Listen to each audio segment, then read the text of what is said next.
Ladies and gentlemen, brothers and sisters, children of all ages, 'tis I, the old humble guy. Uh, oh. I think I've been removed by myself. Hang on a second.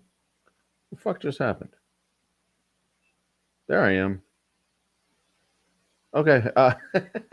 I was dealing with some technical difficulties here on my end. Sounds like we have good audio. Yeah, we've got good audio. Okay, good. I'm always a little uncertain as to whether or not I have good audio when it comes to the Restream platform because I can't really test it ahead of time. With the others, I can absolutely test it ahead of time and see what's going on, but with Restream, I cannot. Yeah, we're here. It is what is it? Sunday night, 10:45. Figured I'd go live. See, we can have us a little happy hour. We could talk about things, stuff that we talked about earlier this week, stuff that we're planning on doing later this week. Update on the distillery. We have several projects in the works. I need to kind of sit down and list things out so that I know what I'm doing exactly. But we have a limited edition label release. We have a new design label release. We have our road show starting in April, the Texas Whiskey Fest in April, the HTX Whiskey Fest, HTX Whiskey Weekend in April. April is going to be a busy, super duper busy month, and it is almost upon us. Most of the events don't come until the later half of the month, but nonetheless, it's going to be an exciting. I'm going to turn the ticker off there. There's my name with the old humble guy. Um, so earlier this week, during our happy hour, there's the chat overlay. I'll fire that up when we get more chatters in chat. Earlier this week, in our happy hour, we talked about um, After Dark. Should be after AFT. Can I change this while I'm in it? AFTERDARK. Can I change that? Can I change it? After Dark Late Night Happy Hour. Did that change the title of the stream? I'm going to see if that changed it because I totally misspelled the title of my own stream. I misspelled after. It did. It fixed it. Well, that's fucking awesome. Uh, so that's a cool feature. Um, what other things are going on at the distillery? Um, I need to put the link to chat if anybody wants to join me here on the forum. I can only take two. So, we're not going to have a whole like 95 people up here. I can only take two because my computer can't handle more than two. I don't know why, but it's just too heavy on the graph. Oh, I know why. It's because it's too heavy on the graphics. Um, so there you go.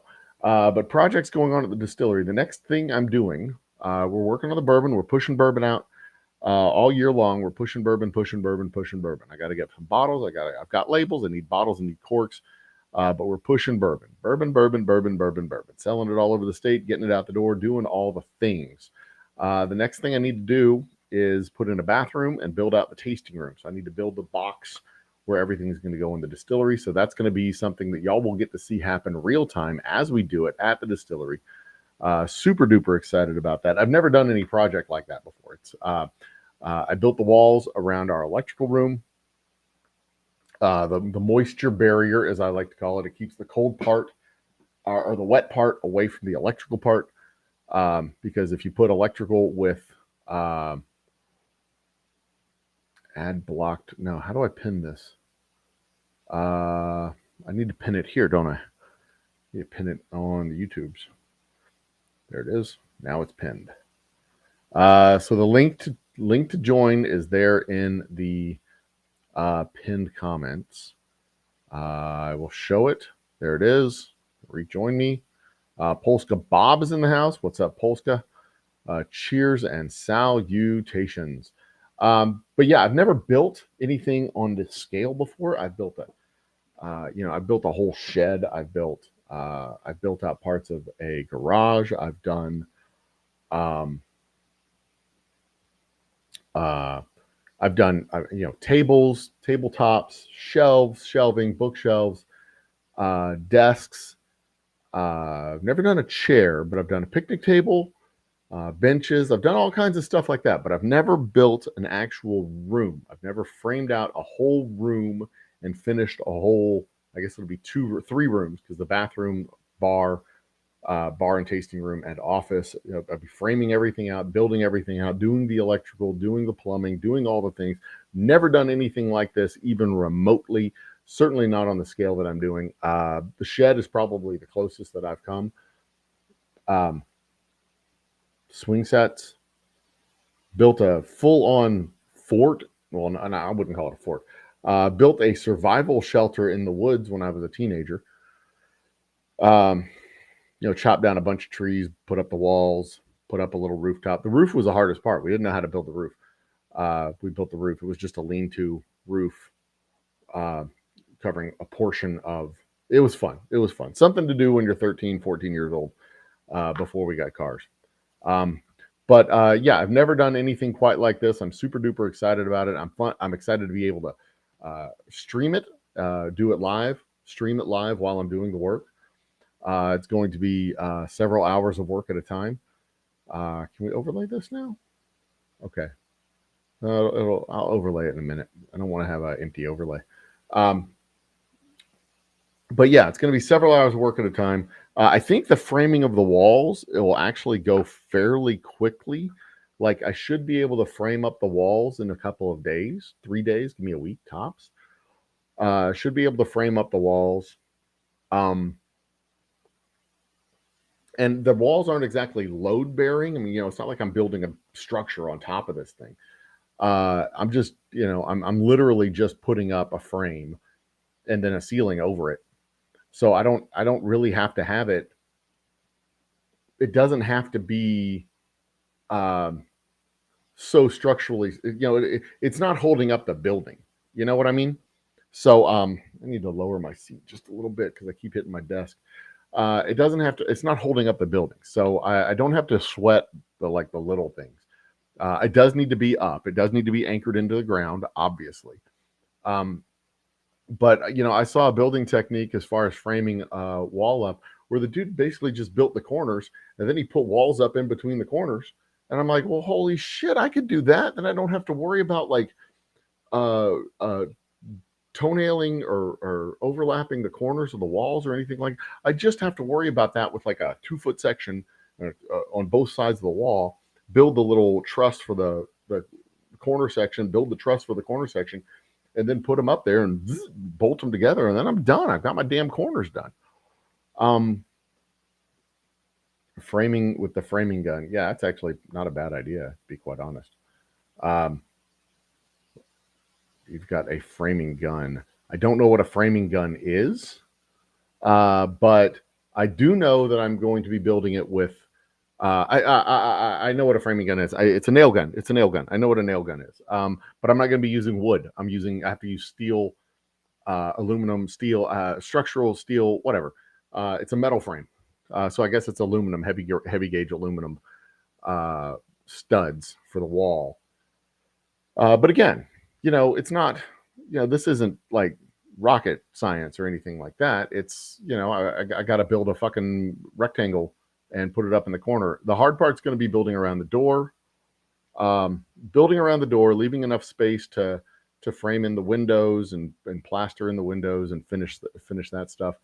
But I think the windows have like a metal, they're a metal inset into the wall. So what I think I might do is just leave like the 1/4-inch gap around the windows, just to put the finish right up to the edge of the windows, and then caulk line seal it in, so it'll be like the metal window and then the frame for it, for the wall right up to it. I think that's what I'm going to do when it comes to the windows, and then the door, leave the gap on the door so I can wrap it around the metal, the framing. Leave that gap on either side of the door like this big, and so then it'll just be wrapped around the door that way. And it should be fine. I mean, that's going to be the hardest part, around the window and the door. I don't even need to finish the frame on the side where my office is. I can leave it open to the insulation. It's my office. I don't give a shit. I probably should finish it just for the aesthetics. Yeah, I'll probably finish it. And plus, the wall coming back inside the distillery should probably attach to the wall in the back of the tasting room. So there's that as well. The bit harder you got to use self-tapping screws. Yeah, that's true. Make sure the drill gun is charged. Yep, I've got 2 batteries. One for the impact drill and one for the other drill. But I'm also going to have to use the gun, the concrete. What is it? Powdered gun, the shotgun shell, the 420 charged nail hammer, or whatever the hell that thing is called, so I can blast it into the concrete when I go around the outside. But that's just a tool rental for the day or a couple of days, however long I'm going to use the damn thing. But again, all my walls, I can build them right there on the floor. Pass load. Yeah. Pass load. Ass load. Self-tapping screws, drain battery. So yeah, and also I get all. Yeah, I mean it's just a matter of being confident enough to do it without knowing how to do it. You know what I mean? But again, the drywall is not going to go in for several more months, probably at least several more weeks, because the next step is going to be to do the plumbing and then the electricity. We do the plumbing, then the electricity, and then only after we do all the plumbing and all the electricity and the toilet and the sink, and we get the bathroom furnished and finished and ready to go, then we put the plywood, or not the plywood, the plasterboard in, get everything done. Hanging the plasterboard is probably going to be a one-day job, to be completely honest. Probably going to be a one-day job, and then we seal it with the tape, tape it, paint it. Shots 22 rounds. Yeah, I've seen them with 22s or 420s, 420s and 22s. They're really, most of them I see with the 22 rounds, and they're really cool little tools to have. I'm surprised my dad didn't have one, to be quite honest. They're cool little tools to have, but most of what he built fences, and that's it. And I built a shit ton of fences in my time too. Good God, I built several, probably close to a dozen fences. I mean, that's a lot of fences for a guy who doesn't work for a fencing company, right? But anyway, I'm planning out that project. I've got to get this audit finished. Planning out that project around bottling and labeling and just general work for the distillery and doing all the stuff that we have to do. I've still got to sell whiskey during this period, but I'm not going to have nobody's going to have access to the tasting room. Nobody's going to have access to the distillery. So it'll probably be started kind of at the late end of spring, moving into the summer, because that'll be when it's really too hot to have people in the distillery. I'm going to be the only idiot in the distillery working in the middle of the day. So, we'll move all the stuff out from the tasting room area, move the bar, move the bottles, move the pallets, move everything out. Lay down the timber, or not the timber, lay down the metal, get everything framed up, set up my corners, drill them into the floor, make sure all the corner posts are where they're supposed to be, then set up the walls, the wall sections where they're supposed to be, just lean them up, drill them into each other, pound them into the ground, all set. Then do the tricky wall, the one that's the interior wall. That's same plan, because that one has 2 big doors, 1 small door, and everything else is just wall. Set everything up, get it all done. And then once I have the frame framed up, then it's the wiring and plumbing. Wiring and plumbing to make sure everything's in its place. Fixtures for, or rather the make sure the wiring and plumbing is in place, and the fixtures for the water in the bathroom and the bar, and the sanitation area behind the bar. Make sure all that's plumbed in. And then we put up the plywood, or the plasterboard. We put up all the plasterboard, paint everything, get our fixture coverings in, bring in the toilet, bring in the sink. Then we get the air conditioner installed, get that cooled in. And then by the time everything is all said and done, should be midsummer. We should have coolness. We should be able to turn on the air conditioner and have people come into our shop in summertime. We can full cocktails and sell them whiskey out of the shop, or have live music. Did I freeze? It looks like the video feed froze there for a second. Have live music in the shop on a scale that we've never had it before. Be able to do all the stuff and all the events in the distillery in a way that we've never been able to do before. So I'm super duper excited about the prospects of that. It's gonna be a game changer. It's gonna change everything. So yeah, I'm looking forward to it. It's gonna be fun. It's gonna be really fun. So that's kind of the next big project, really, that I'm looking at. It's gonna be a doozy. And of course, in the meantime, I got to make sure I get all my paperwork up to date and keep everything up to date and keep everything submitted and turned in. Got to be able to make sure we're making money so that the lights stay on and so the lights stay on and everybody stays happy. And then we go on from there. So there you have it.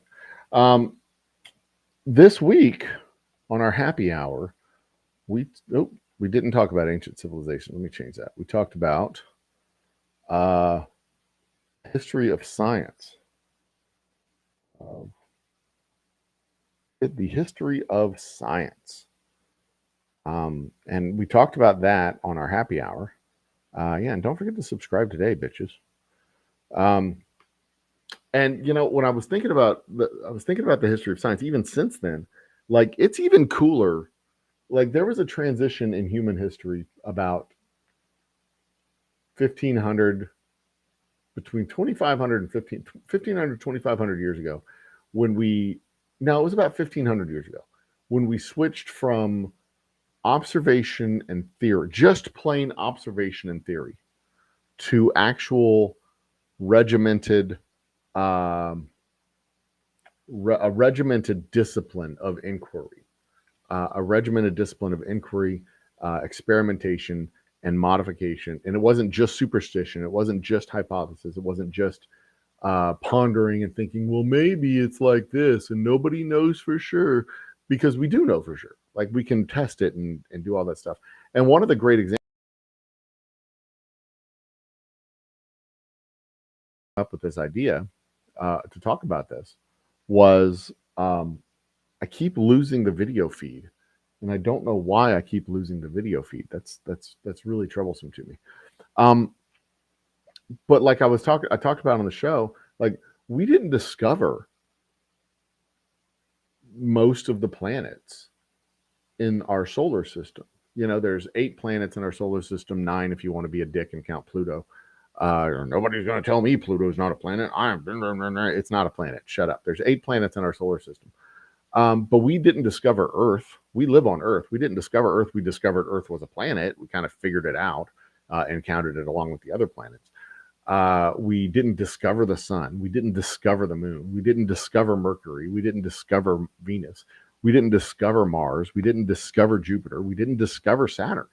That's Mars, Venus, Mercury, Earth, Saturn, Jupiter.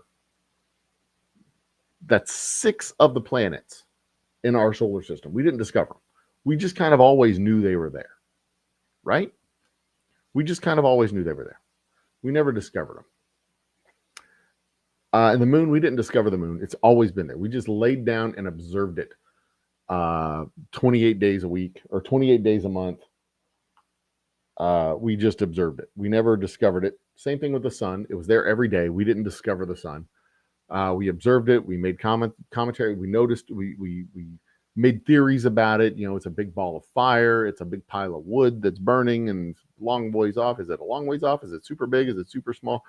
By the time the first By the time they discovered pi and discovered by the time they discovered pi, and by the time they discovered uh, uh, basically mathematical equations and stuff like that, they kind of figured out that the sun is really big and really far away, but they weren't 100% sure how far away. They kind of had guesses and they were wrong. Uh, uh, but they had a good idea of the scale of things and how big it was, and how far away it was and all that stuff.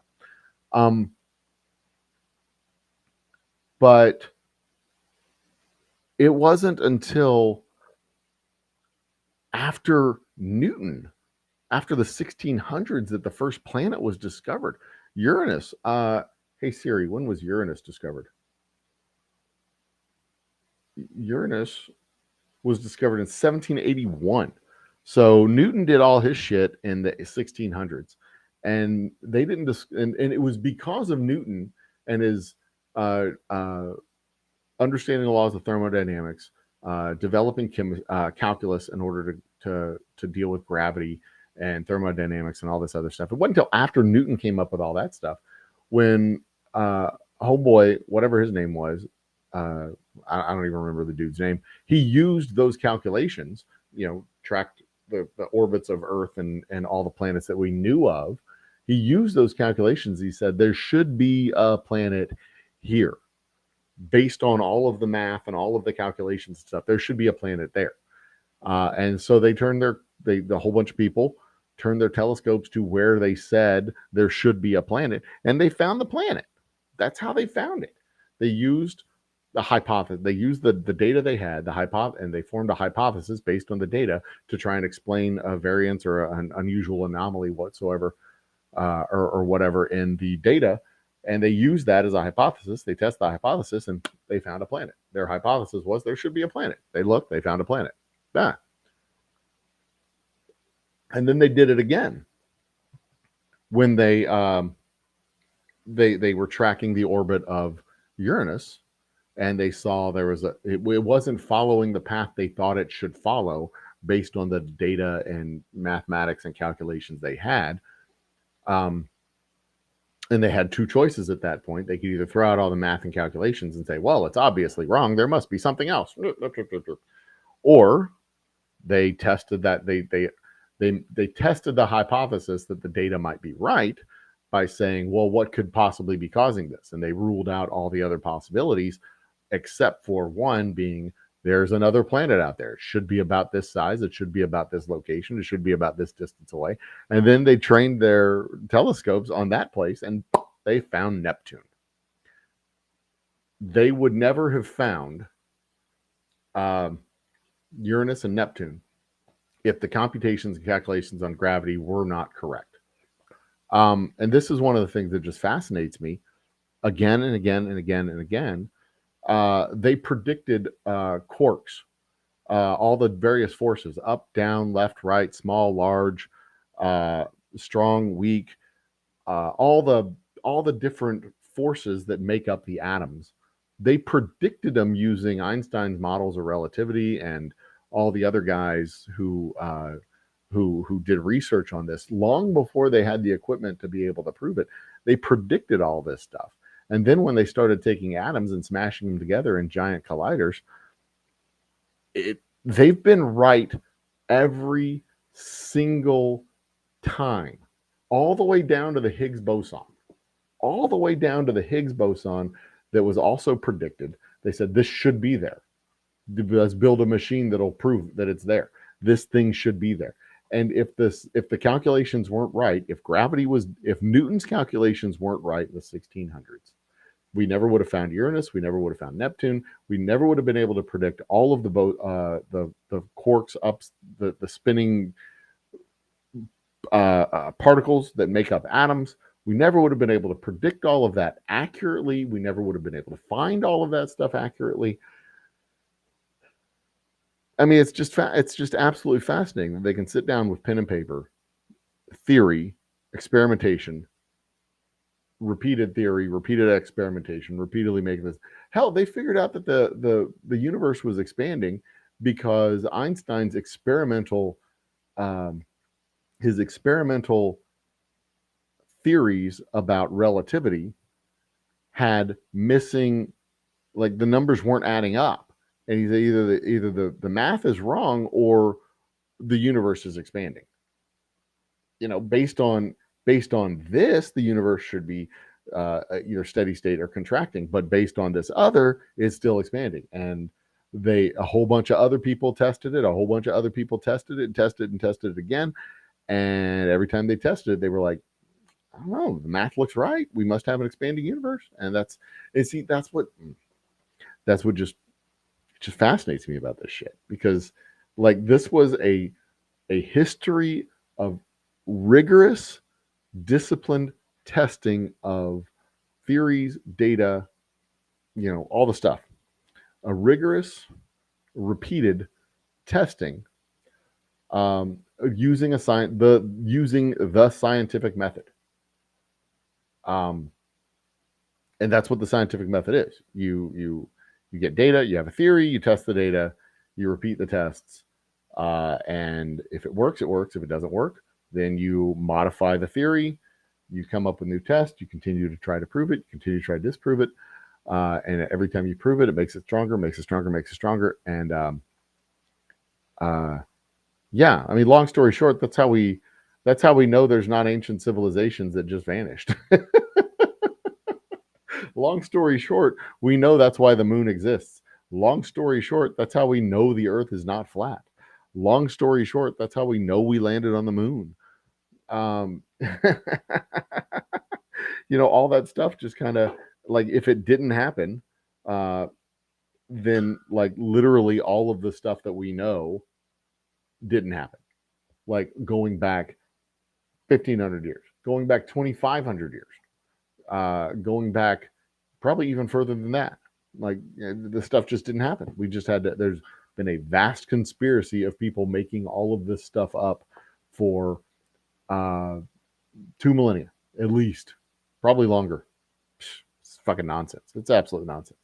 But yeah, but that's that was what we talked about Wednesday when we talked about the history of science and the scientific method and how we know the things that we know.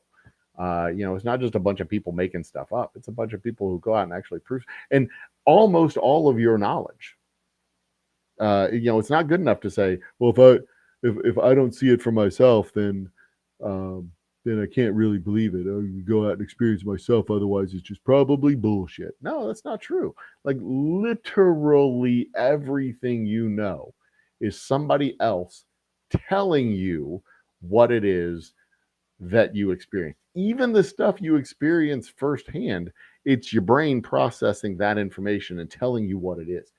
Everything you see, everything you hear, everything you know, everything you experience goes through a filter in your brain as you process it. Because three people can see the exact same thing, be eyewitnesses to the exact same history, and you can get 2 or 3 different versions of that, sometimes 4 or 5 different versions of that identical story that happened right in front of their face.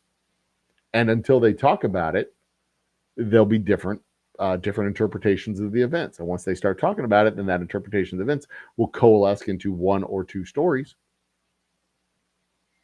And now you have filtered reality through the conversation and perspectives of other people. And we can't trust our own eyes. We can't trust our own ears. We can't trust our own. We think we can. We think we can trust our own eyes and ears and senses, but we can't, because I mean, shit, people still talk about seeing ghosts. I get it. It's a very real experience to you. You saw a ghost, but ghosts aren't real. You saw something and you interpreted it to be a ghost. You saw something and you interpreted it to be aliens or a UFO or some cryptid animal that doesn't really exist. You saw a stick floating in the water and you processed it as a snake. I was convinced I saw a big rabbit jump across the trail that I was walking on last week. Absolutely convinced. I looked out there and I saw it was half a football field away. It was brown. It was like big. It was huge, like a jackrabbit. Jumped right across the trail into the grass and took off. Big old white tail. Looked like a jackrabbit to me. And I look over into the field, and there's 3 white-tailed deer. The rabbit I saw was a small deer because there were 2 really big deer sitting in the field waiting for that one to come along. Cheers, Bull Rush. It is going well. It is Sunday night. We're having a chat. We're relaxing, talking about what we did last week. Talk about what we're going to do this week. Ooh, this week we're going to do power ranking of breakfast establishments. There will be a separate power ranking of fast food breakfasts. But we're talking the Jimmy Dean restaurant, Shoney's, Denny's, IHOP, Waffle House, full power ranking of all these places. Bob Evans, that's a top notch breakfast joint. Cracker Barrel. Cracker Barrel is not a proper breakfast joint, but they sell breakfast 24 hours a day. And that's pretty much 3/4 of the time I go to Cracker Barrel, I eat breakfast.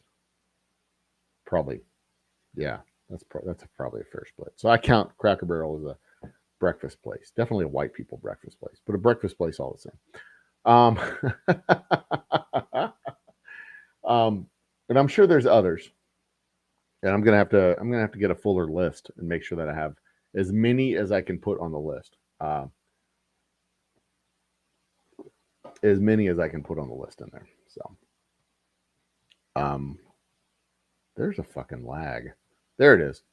I am also a big fan of breakfast for dinner, and this place we went to this weekend is called the 9E Ranch. 9E Ranch. It's out near Bastrop. And that is, by the way, the proper way to pronounce it for those of you who are not from Texas.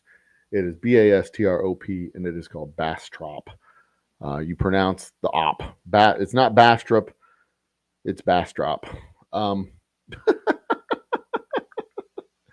We pronounce our fucking syllables here in Texas, boys and girls. Anyway, what was I saying? We go out to this place, and it's a farm. It's a big fucking farm. It's 360 acres. They have little cabins on the place. Most of the cabins are about 300 to 400 square feet, so they're teeny tiny little places. There's a Lone Star cabin, Michelle's cabin, the Eagle's Nest cabin. There's an artist's cabin, which is basically just a garage, and then there's the Daisy Cottage. And the Daisy Cottage is a little bit bigger than the others. It's 900 square or 650. It's 650 square feet. It's got a kitchen, 2 bedrooms, and a little living room area. And it's basically 2 double wides that have been stuck together.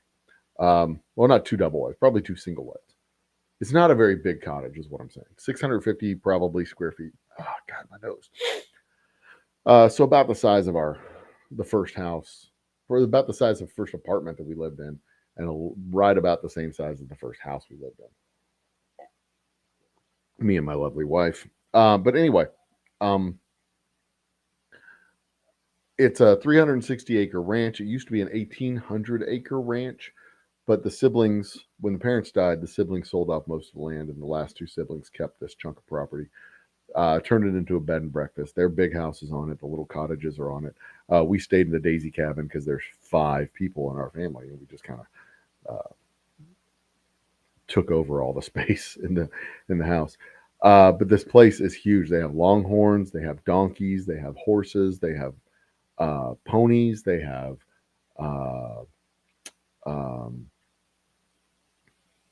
just seas of wildlife or wildflowers throughout all the fields. All the pictures that I took and posted on the Twitter were from the pictures of the wildflowers. Most of them were from the ranch. There was a few that were off the ranch, but most of them were from the ranch. And on this ranch, they have 2 ponds. 2 of these ponds, and by one of the ponds, by one of the ponds was a trap for wild boar. And this trap that they had set for the wild boar had been sprung. There was 3 little piggies that did not get caught by the trap. They took off and ran as soon as we came up to it. But inside the pen was one very angry sow who charged at me and smashed her head into the fence, and I thought it was kind of funny. Um, and then one, two, like 3 or 4 adolescents, and another 3 or 4 young pigs. They weren't babies; they were a little bit older than babies. They were a little bit older than the little babies that ran away. But we had these. They were in this pen. There was close to 10, 10 maybe 12 in the pen. And man, that sow was pissed. She was angry. She was not backing off from me at all. She was right up there at the fence. And every time I was kind of walking up there trying to take pictures, trying to get a good count of how many were. They were moving around. There was so much dust. It was hard to take a good picture. But she kept charging up at the fence at me. And then we walked past the pen up into the field around the pen. And what they would do is they'd take them, literally shoot them and drag them out into the field and just leave them for the vultures.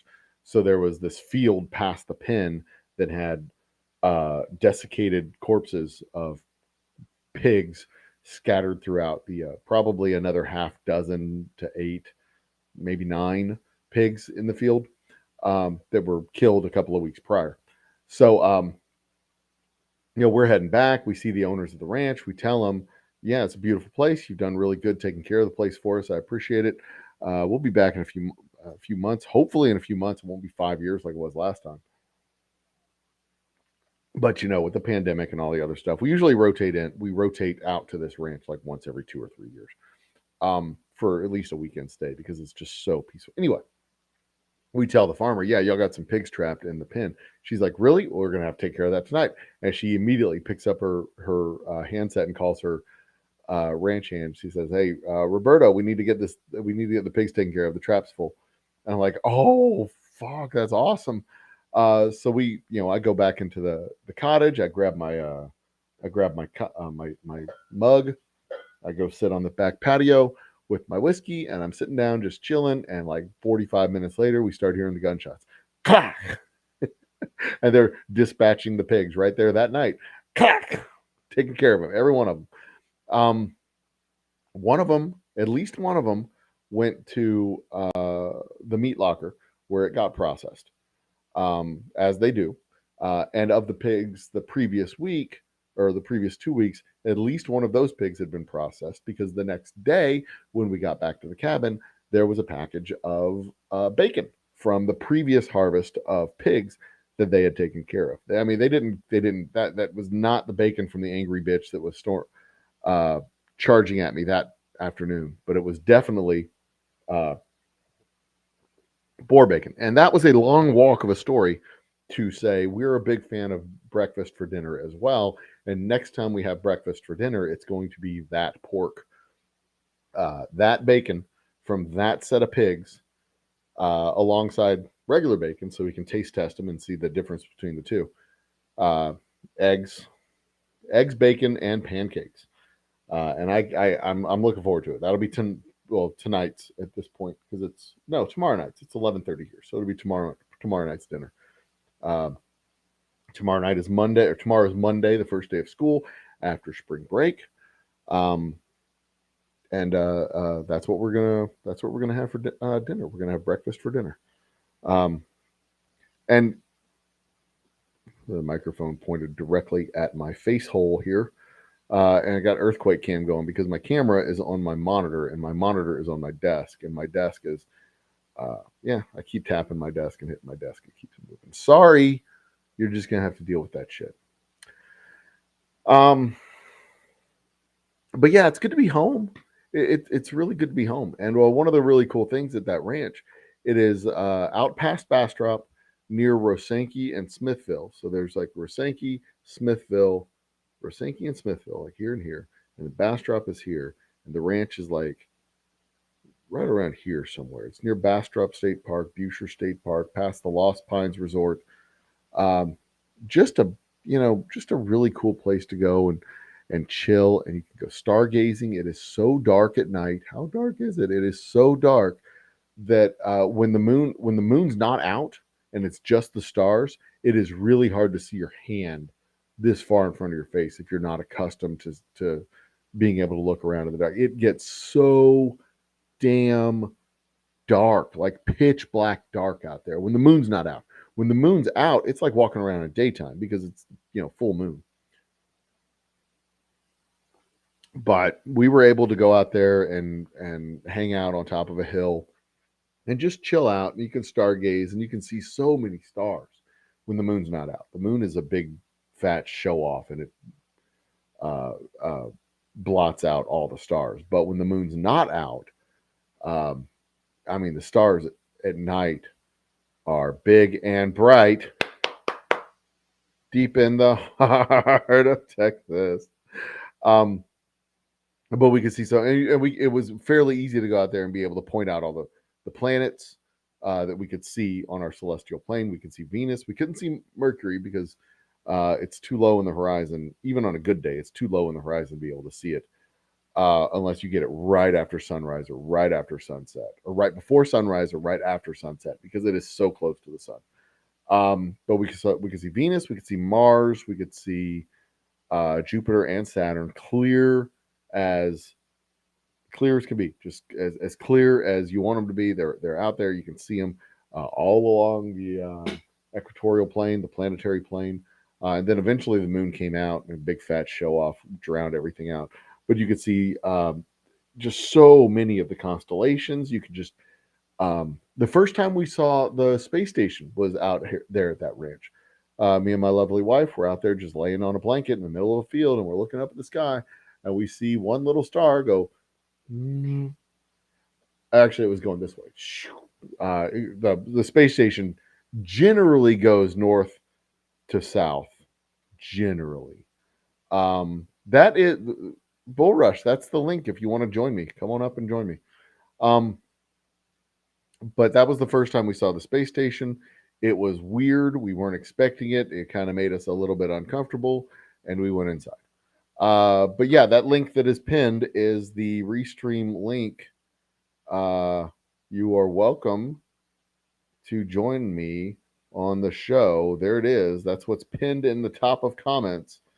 I'm just going to talk most of the night, whether people join me or not. But you are welcome to join me. Absolutely. Just don't close it out of your browser. Leave the show running in the background so we get the watch hours.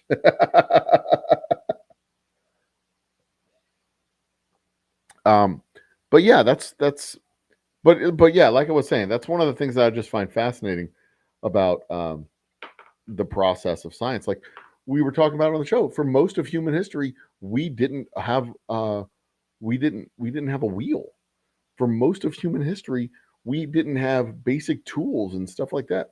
We had chisels and hammers, but we didn't have the wheel.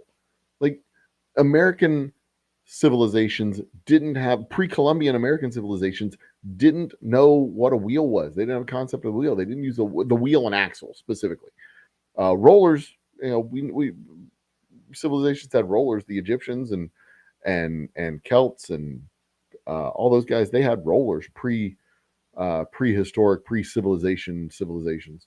They had rollers, but they didn't have wheels, specifically the wheel on the axle, where you could take a load, put it on the axle, and roll the wheel independently of the axle. They didn't have that. And that's a relatively recent invention in human history. I think we said that was sometime around 4000 BC. You fucking believe that? 6,000 years ago. 6,000 years we've known how to use the wheel and axle.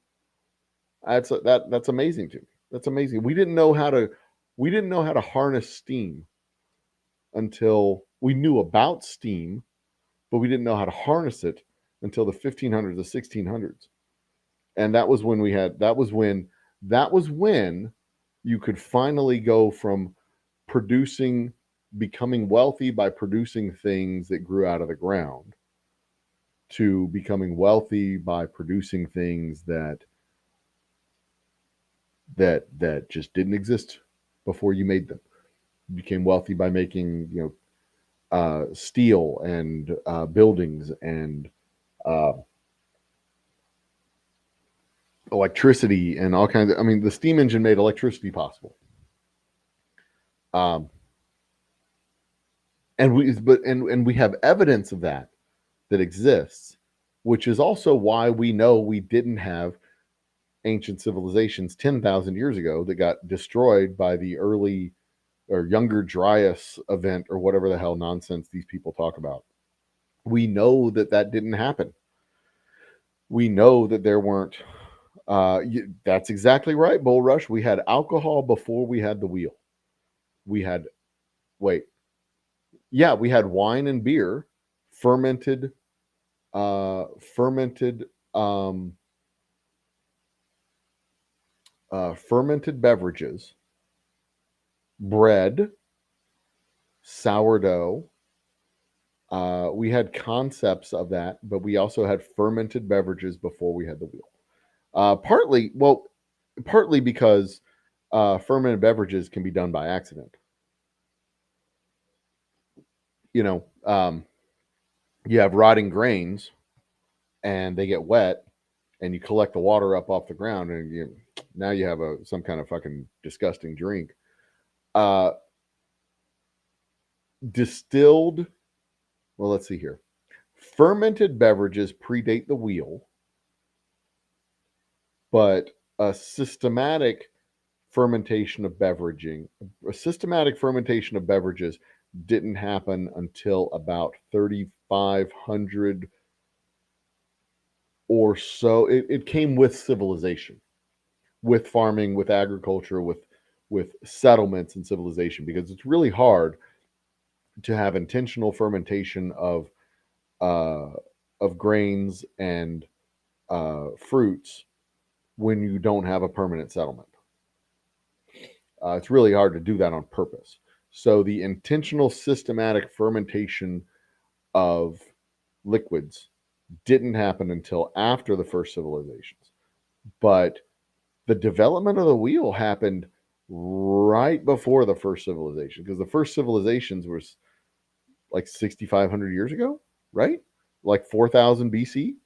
That's where they date the first civilizations back to.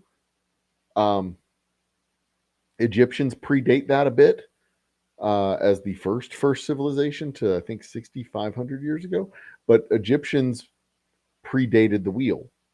And then where you have the Egyptian prehistoric organized civilizations, whatever, you will also have beer and fermented grains and things like that.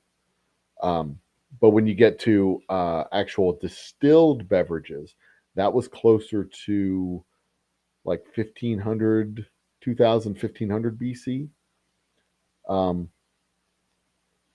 And yeah, as far as we know, Bull Rush, that's right. They were using heavy logs, rollers. They were using rollers, heavy logs, water on sand, lubricated fine sand, heavy logs, and just fucking brute force. Teams of oxen dragging the thing. That's basically how they moved them. They, as far as we know, using buoyancy, putting them on a big ship, sending them up a river till they get to the place where they unloaded off the river. And what they probably did is they had it on a boat, and they would float it into a dock. And while it was on the boat, they had the roller sticking out the side. So they would bring it up to a dock, let the water down. It would rest on the rollers, and then they'd be able to just roll it off to its destination.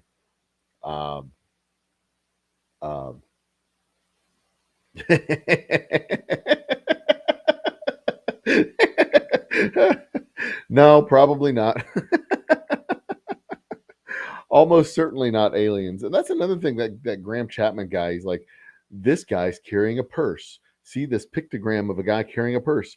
This same wall carving is in the Mayan temples, is in Egyptian temples, is in Indonesian temples, is in Chinese temples, and they're all the exact same carving of these civilization bringers carrying a bag, and it's probably a bag like a welcoming bag or something like a briefcase.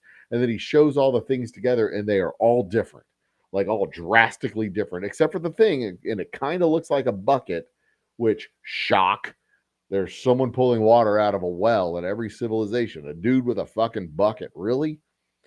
But it's obviously it's the welcome wagon.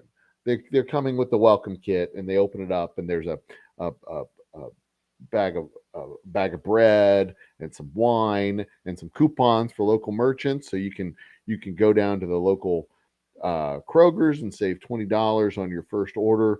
There's the escape room. There's the Max Bowl.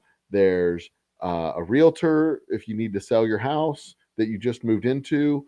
There's there's the flower company that'll deliver flowers. There's a thing for Uber Eats. There's a thing for DoorDash. There's a thing for daycare in case you want. There's a local daycare right there. Yeah. So here's your coupon book there. Here's my card if you need to call me. Here's your wine and your bread because happy home. You have food and wine. This is your celebration package there, and also here's a handcrafted candle that I got just for y'all, just to make sure your new house looks good and smells good. And I left cookies on the counter for you so you can get that good cookie smell in your brand new house. Anyway, here's your keys. Bye. Yeah. And then as they're leaving, you're like, wait, what's this? What's this little booklet in here? And she's like, oh, that's the homeowner association rules to live by. Make sure you read that because you will be fined. Also, your yard is too tall. You need to knock down. You need to get it mowed pretty quick because it hasn't been mowed in 3 weeks because y'all just moved in. Bye. And then you're like flipping through the homeowners association stuff, and you come to that part that was in there in the 1950s that they haven't changed yet, and you're like, what's this about having only one non-white individual on the property at one time? And she's like, that's not enforceable. And you're like, okay, this neighborhood fucking sucks. They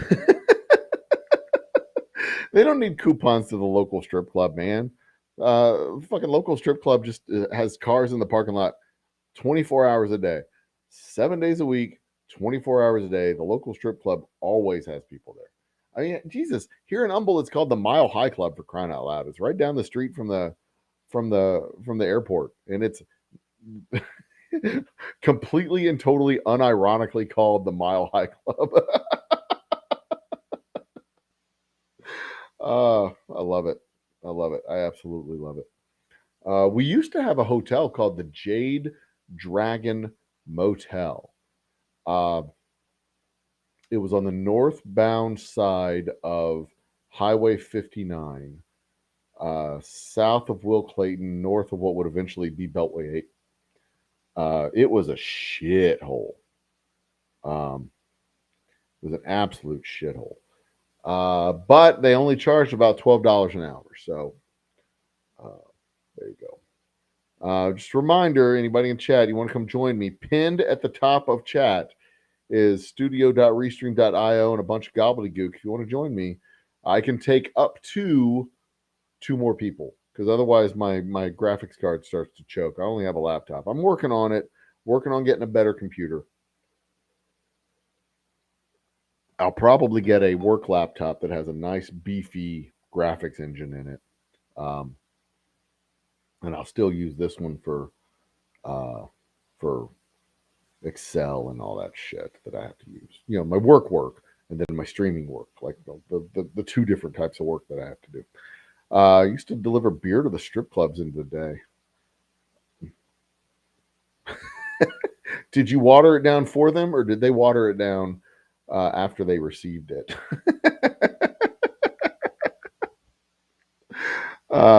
At least I assume they water it down. I mean, you don't get beer by the glass, do you? You don't pour, or you don't get beer in like the bottles at strip clubs. They serve it in a glass, I assume. You get champagne, right? Champagne that's like $12 a glass for the shit champagne. Strip clubs are such a racket. Guys will pay anything for guys will pay anything to drink in the bar in a strip club because there's women with boobies. As long as she's naked, Okay, I'll have the watered down Coors Light, please. Thank you.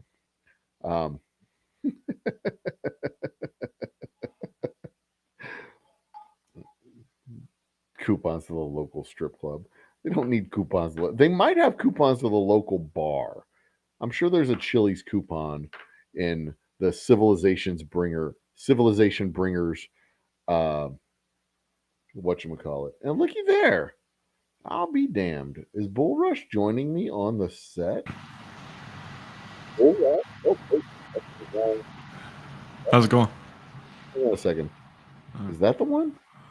There it is. Yeah. Can you hear me? I can hear you. Your camera's not on, man. Yeah, I'm trying to figure this out. Or is it on? You're just in the dark. It's on. I don't Bull have Rush is in the dark. I have the cover on it. Fair enough. I don't have it set up. That's fine. His makeup's not done, guys. Yeah, It's yeah. fine. No, don't give him shit. that is cool. It said camera not available, but it was backwards. Audio out. Have you watched any of March Madness? No, not yet. No. Not yet. I have watched 2 games, Yeah. and they were both University of Houston basketball Cougar games. Because I don't really give a shit about the rest of the bracket. There's only one team on there that I care about. But here's the really cool. I was looking at the bracket today, something that I thought was really neat. We are 2 games away from playing Texas. Oh shit. If the University of Houston goes to the Final Four, the team we play against might be University of Texas. Yeah. And then because they're in their Sweet 16 bracket opposite of us. They're in the same bracket as us, and I don't remember who they're playing this week or this next game. I don't remember. But if they win their game and we win our game, it's U of H versus Texas in the Final Four. That's gonna be Or the Elite 8, rather. Is it? That's gonna be fun. Because we're going to the Sweet 16 round. It'll be the Elite 8, us against Texas in the Elite 8. Nice. Is that right? That doesn't feel right. Yeah, that is right, because it'll be the 2 of us. It'll be us and them. Us and them. Yeah, 2 on our bracket. Because there's 4 brackets. It'll be us and them. Yeah, so it's us versus Texas in the Elite 8 if they take care of business. And we take care of business. Yeah. So because U of H has been known to shit the bed every once in a while. A little bit. Every once in a while.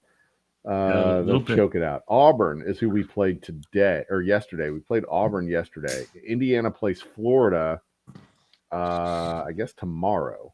So we're playing the winner of Indiana, Florida. And Texas is playing Xavier. Oh, they're a roll, Xavier. Yeah, in the Sweet 16. I don't know. Xavier's number 3. They're the 3 seed. Texas is the 2 seed behind us. So I don't know, but dude, wouldn't that be a hell of a game? Houston versus Texas. That would be awesome. 8. I would think that would even be a better game than Texas versus Houston in football. Oh, I think so. Yeah, it'd be huge. I mean, because the football team has just been inconsistent for so many fucking years. Yeah. Even this year, we were hoping they would be a great team, and they turned out to just be a pile of crap. A frustrating pile of crap. Yeah, it's like feast or famine with Houston then. Yeah, I'm hoping it's going to change a little bit going into the Big 12, but this is the I don't know. It's as far as they're getting paid. I don't give a shit. They're getting their money. They're getting their money. It's fine. But it would be nice to see them not be terrible every other year. Yeah, it would be nice. Be 7 wins, 10 wins, 7 wins, 10. Be average and good, somewhere between average and good. But just, beating the teams that they're supposed to beat would be nice. Not struggling against Rice and losing to Tulane, for crying out loud. Oh, Jesus. This was such a frustrating. Yeah, that's a gut punch right there. You're losing to frustrating year. I don't want to talk about it. I saw your posts on Twitter during that time. You're like a madman. You're just ranting and you're like yelling at clouds and shit. Yeah, I mean, well, that's what it comes down to. And you're sitting there watching the game, and you're like, oh, he's gonna fucking post up and go for the field goal.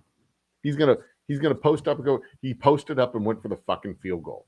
Oh my God! There's 2.5 minutes left. He went for the field goal. He's giving their offense the ball back with 2.5 minutes left in the game. They're going to go up by 4. We're going to have 45 seconds to go downfield. What is he? And damn if that's not exactly what happened. They give him the ball back. They go up the field. They score a touchdown, and we get the ball back with 45 seconds, and we have to go all the way back down this field. Well, you know what that is. He doesn't trust the quarterback. That's what that is. Yeah, I mean, what can you do? Yeah, that's pretty much what happens. They doesn't trust his offense, doesn't trust his and they. But the thing is, the defense. Like, you trust the fucking defense? You trust the defense that's already given up 48 points to hold them? Really? The defense has not even shown up. They haven't even gotten off the bus. And you're like, no, I don't trust my offense to score anything here. So let's let the defense try and take care of things. And you're like, really? Like, what are they going to do different now that they didn't do for the rest of the other games? You kidding me? And then they go into overtime, and it's like, this is what happened last week, and the week before, and the week before.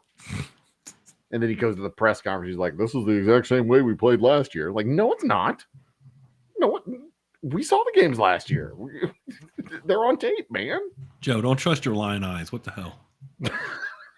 It's all perception. Yeah. Yeah, it's back through the filter. Just because I saw it and heard it. It's his truth, Joe. It's his truth. Well, I intended to play the same way I did last year. So frustrating. Yeah, it was. But yeah, the basketball team's doing good. Oh, it's fun to see them. They played against Auburn yesterday, and it was like tight in the first half. They were down by 10 going into halftime, and then they come out and just started like dick slapping Auburn all over the damn court. It wasn't even fair. It was like just brutal. And then they end up winning by. They go into the half down by 10, and they finish winning by 12. It's like, woo, ouch. That's gotta hurt, man. That is like it wasn't even close. You want it to be close. It was, not. Yeah, well, I mean, when you got dicks like that, you don't have to stand very close. They were studly studs. There goes the monetization. But here's another story coming out of March Madness. One of the only teams U of H lost to is Alabama, and they're number 1 in their bracket. Yeah. And they're still in it. They're the other number 1 that is still in the tournament. So it could come down to a rematch between U of H and Alabama in Houston at the end of the year. That would be cool too. That'd be a cool game. Yeah, that would be cool. C&T Designs in the house. Cheers, CT. But there's another side story, and I think this is still a thing. UCLA was in the bracket, and they are still active. They are playing Gonzaga in the Elite Eight. So it is entirely possible that if we get through Texas on our side of the bracket, we could face them on their side of the bracket in the Final Four. Oh, wow. Pretty fucking crazy. U of H versus UCLA at Reliant Stadium in Houston, 43 years after we did it the first time. Wow. Wow. Crazy. But that's going to be as big a game as the UHV. Oh, absolutely. Probably bigger. Yeah. Because, all the history or dispelling the ghost. Oh, yeah. They're going to spin that up real good. Yeah. Last time University of Houston was on this stage in this city facing UCLA, Hakeem Olajuwon, gangly teen. Oh, Jesus. Yeah. Fresh out of Nigeria. Still playing volleyball in his spare time or whatever fucking story.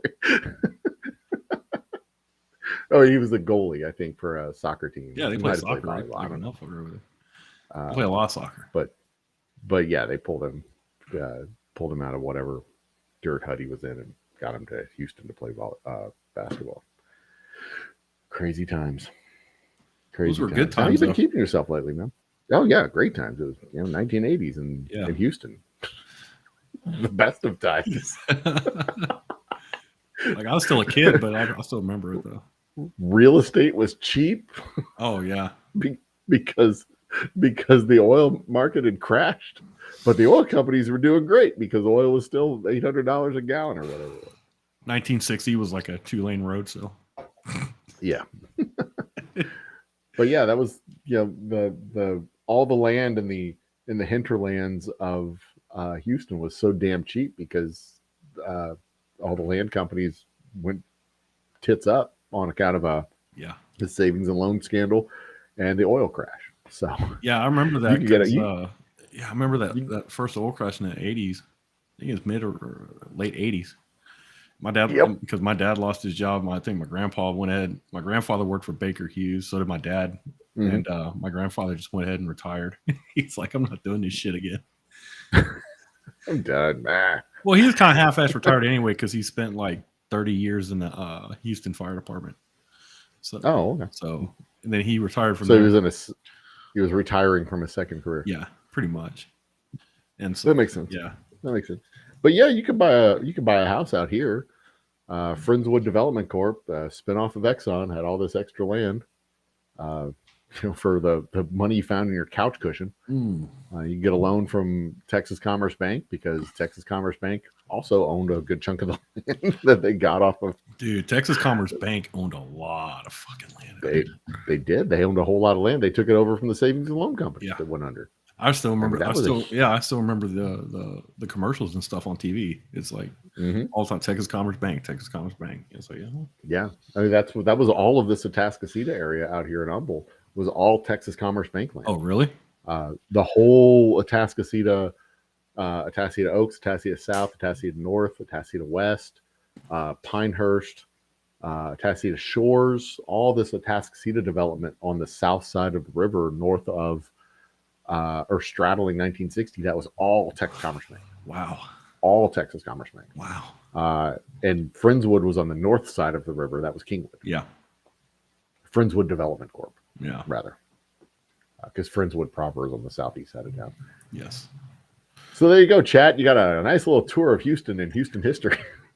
At least the northeast side. You want to know what we're talking about? Look it up on a map. It's yeah. Have you so like you're over there? Have you been to Straight Off the Road?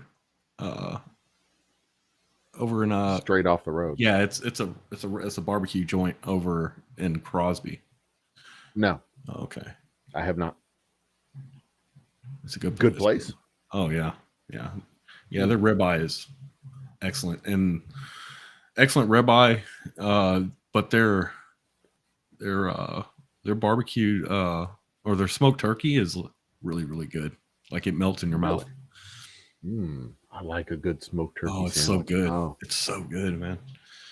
When it's that turkey that's like chunked and not like sliced. Oh, this is sliced. Like, yeah, there's coming. Oh, so it's like slices of turkey. Yeah, but it's so moist. Is it like the thick slices of turkey like you get at Thanksgiving, or is it like the thin slices from the deli? Slice. Yeah. Okay. So it's still that bite of turkey. It's not like okay. You're not going to leave there hungry. I'll put it that way. Shit, you're not going to leave there. Like when it's the sheets of turkey, that's fine. Deli turkey's fine for its context, but if you want the flavor of the good smoked turkey, it's got to be a thick old slice of turkey. Yeah, they hook you up over there. It's good stuff. Out in Crosby? Out in Crosby, yeah. Okay. It's called Straight Off the Road. I need to make a trip back out there. Back in January, if I'm down there a weekend, I'll take you out there. All right. Well, it was January when I made the rounds from 2100 in 1960 down to basically 2190. Hitting all the bars and restaurants, rotating my way back out there to let them taste my liquor. But I hadn't been out there since January. I need to go back out there. Yes. Yeah, because it's weird going to that barbecue joint because like you'll pass. We played a game called Count the Churches because there's like you literally pass like 10 to 12 churches before you get out there. Baptist churches. That is a legit thing to do. You go into these small towns like Lockhart and places like that. We went through Lockhart on the way out to the 90 Ranch. You go to those little small towns. They have Church Street. They have like 6 churches, like little small towns like Crosby here in Humble, Spring. They just have them on every other street corner. And like, how do you have that many people? Well, it's weird because like on the way out to Crosby, you're going down the road and it's all farmland. It's farm and cattle land. So it's just spread, huge spreads of land. Cows and rice and cows and rice, corn, all that good stuff. And like you'll see this large swath of land, then you'll see a church. Then you'll see a large swath of land, then a church. And you wonder how they have enough people to support the church, and then you go to the church on a Sunday, and there's like 8 people there. Yeah. Well, here's and then they have 1,000. Like, where the hell do all these people come from? So like when we go out there, like when I go to Straight Off the Road, because I take my mom, my grandmother out there whenever I go, and then we like to go first thing like Sunday morning, because if you get there past noon on a Sunday, there's going to be a line out the door. Literally. All the church folks come and get their barbecue. Yeah, there's going to be a line literally out the door, and you're going to be waiting. The behavior is so predictable. Yeah. But it's pretty good barbecue. I bet so. It's not like you go to, what the hell are those places called, like Saltgrass and shit like that, dude. Yeah. Like the guys out there in the back, because the restaurant, the inside, it looks like a big barn, so you got to pay attention. I get that. The whole establishment, it looks like a barn, but if you go around, like if you go and look at the back, they've got these massive smoker pits out there. They're running, dude. They're just running, smoking meat and barbecuing and stuff. And it's a thing out there. So speaking of Lockhart, I went to this place called Black's Barbecue. Yeah. In Lockhart.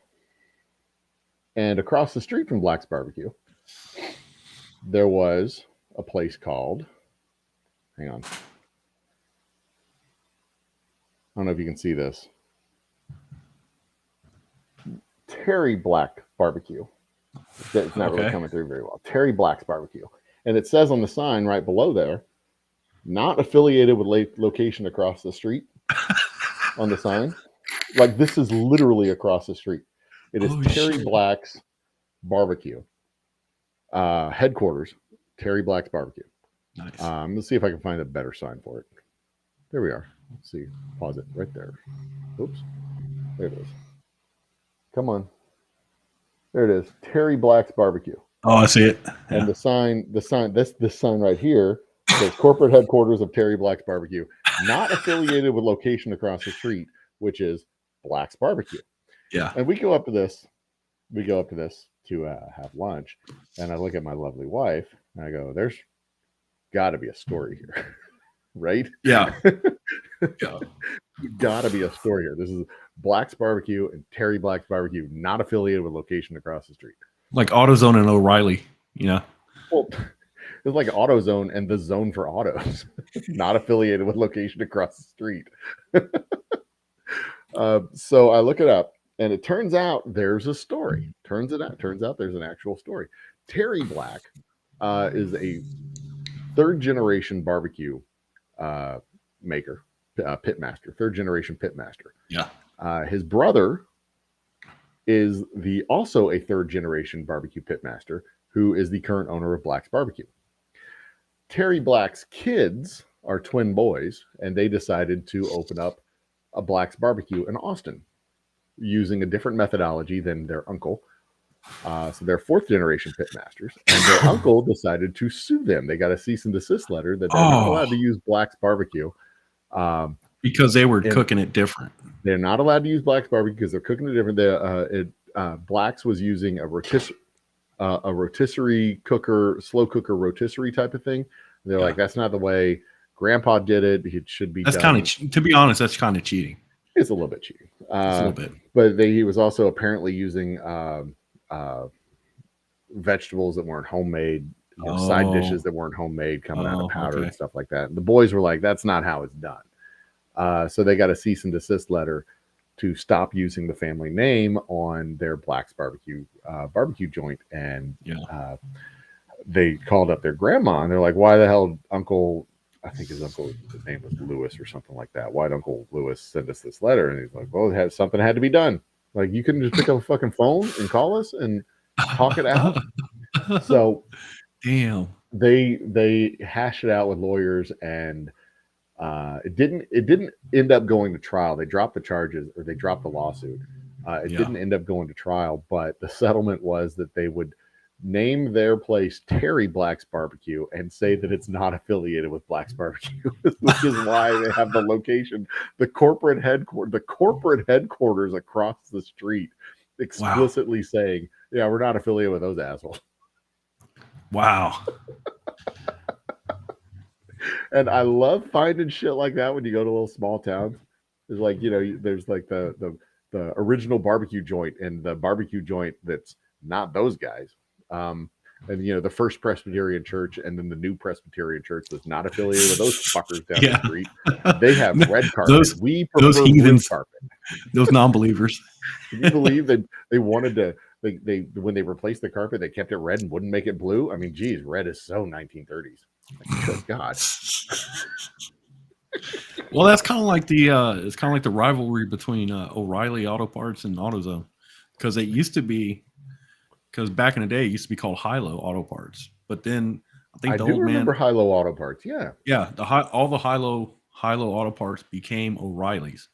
The reason being, from what I was told, was that when the old man who owned the Hilo passed away and stuff, like the family broke and there was a bunch of bullshit, and then they basically split off from the thing, and they changed the name to O'Reilly's, and so the other part of the family established AutoZone Auto Parts store, and so that's why now whenever you see an O'Reilly or an AutoZone, you see the other competitor. There's another one right across the street. Like literally, I did not know that. I did not. If, would have really been funny if one of them took High Auto Parts, the other took Low Auto Parts. That's what they should have done. Or high Auto Parts and not High Auto Parts. Not so high. Those kind of low. Those assholes. Yeah, because we used to go to Hilo all the time, man. I remember Hilo. Yeah, it's like black and yellow, big black and yellow sign and stuff said Hilo on it. Yeah, but because we didn't have Pep Boys, like we didn't know about Pep Boys or anything. Pep Boys was like a relatively new creation. Not AutoZone. O'Reilly's was a sponsor of the Astros for a long. Milo Hamilton pimped O'Reilly's. Yeah. And talk about a fucking flash from the past. On the radio, when they used to do baseball on the radio, they still do it, but nobody listens to the radio anymore. No one listens to the radio. Well, yeah, no, not really. Not for ball games. The preppers listen to the radio. They're in their little on their ham radio shelter underneath buried underground in their shipping container bomb shelter. Oh, I got blocked by radio. I got blocked by a guy on Twitter today about that shit, dude. Oh, did you now? Yeah. Well, I mean, he got a little butthurt. I was just like, no. I'm not against like being prepared for stuff, but it's just like, preppers are full of shit. You obsess about it to the point that you're on Twitter and you're like, this guy was sounding like the end times are nigh. And I'm just like, and I just asked him, like, when is the end times never been here? We just lived through an apocalypse 2 years ago. We're a post-apocalyptic society with several post-apocalyptic. Like, we wouldn't be here if not for an apocalypse. I mean, Jesus. I'm like, dude, like I've lived here most of my life. Like, this is tornado and hurricane country. It's like, people have lived here for any time. They're prepared somewhat. It's like, I mean, all of our machines were supposed to kill us in December 31st, 2000 or 1999.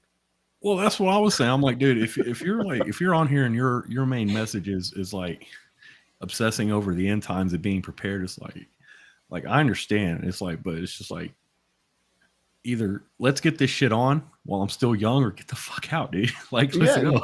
And see, that's the thing. A lot of us Gen Xers, I'm going to enjoy my time. We thought about like end times and preparing for end times. Like, we had drills, hide under your desk so that they'll find your bodies when the nuclear. Yeah, I remember doing tornado drill. We hid under the desk, and we're all just like, "Why are we hiding under the desk? If a tornado comes, we're screwed." Yeah, that was the same drill for nuclear bombs in 1986 when I was in when I was the end of elementary school was that's what we got to do. But it's like you get to a certain age and you start looking around going, man, if the apocalypse happens today, if I survive a nuclear attack today, like we're not going to have electricity. We're not going to have air conditioning. We're not going to have clean water. I'm going to have to like go down to the river to get water and bring it back to my family. I don't want to fucking do that kind of work. I'm 48 years old this year. I don't want to do that kind of work. If the apocalypse happens, fuck it. I'm dead. You can put me out on the damn ice floe. I'm done. My mom is 70 something years old. Like we're not going to carry her if we have to evacuate. Like realistically speaking, if we got to like load her up into a horse-drawn carriage, like there's people that take pills every day. Those people ain't going to make it. Like my mom, my mom takes insulin. She's not gonna make it. Dude. Yeah, she's on fucking oxygen.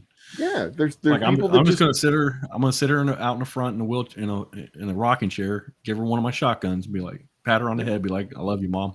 Yeah, take care of the homestead. We'll be back in 6 months. I miss you. I love you. And that's the thing, though. It's like you can obsess about that shit and just be like, pouring money and stuff. That's what I think most of the stuff is like on Twitter and stuff. Like there are some people on there that are legit like about being prepared and stuff like that. But there's a lot of people there that are like, I call them boomer doomsayers. They are boomer doomers. Yep. Absolutely. Boomer 100%. Doomers. And I think it's funny. It's kind of ironic because like they're ranting about shit that at this point in time is been mostly they're doing anyway. Exactly. There comes a point in your life where you have to, make that transition between prepare and working your ass off to prevent it from happening because you're the one who's going to die if it happens. Yeah. It's like, okay, we can bring about the Lord's army. We can make it happen. Let's see if we can make Iran attack Israel and bring about the apocalypse, all up until the point where you're about 35. And after 35, you really need to start working on preventing that from happening because you're the first to go because the kids are not going to be like, yeah, let's take grandpa with us. No. You get up in the morning, your back hurts, your knees hurt. The kids are going to be like, let's eat him. Because they need the food. That's it. You're one of the first to go. Well, that's what I'm saying. I was like, I'm at the point where like most of these people, especially on social media that do this, like some of them are legit good at what they know what they're talking about. But most people, it's like they're either ranting like crazy people or they're trying to push something. They're trying to sell 5-gallon buckets of corn or a book or or a book. Like that, dude. How to Survive the Apocalypse book, 1999. Simon & Schuster. And it's like I told him, like it's not that people are well, I mean there is a contingency of population out there that's just ignorant of stuff like this, but it's just that most people we've been told for most of our lives, the vast majority of our lives, that there's some kind of apocalypse or shit hits the fan moment coming, and has it come? Yeah, it's like, and I told him, like, you're the type of person that's cried wolf so many times, no one believes you anymore. Yeah. No one wants to listen to this shit. Like, people are too damn busy raising their kids, going to work, doing shit, Yeah. And that's actually one of the problems, one of the biggest challenges we have, because the biggest existential crisis that we face is like 30 or 40 years down the road. It's always been 30 or 40 years down the road. It's always been it feels like it's like more like real 30 or 40 years down the road now. But it's like you're busy raising your kids and dealing with shit. Yeah. You don't need to make the choice to buy the container that is recyclable. You just want to buy the fucking milk. Yes. I just want the milk. I don't care. Yes. Just give me some milk. Yes.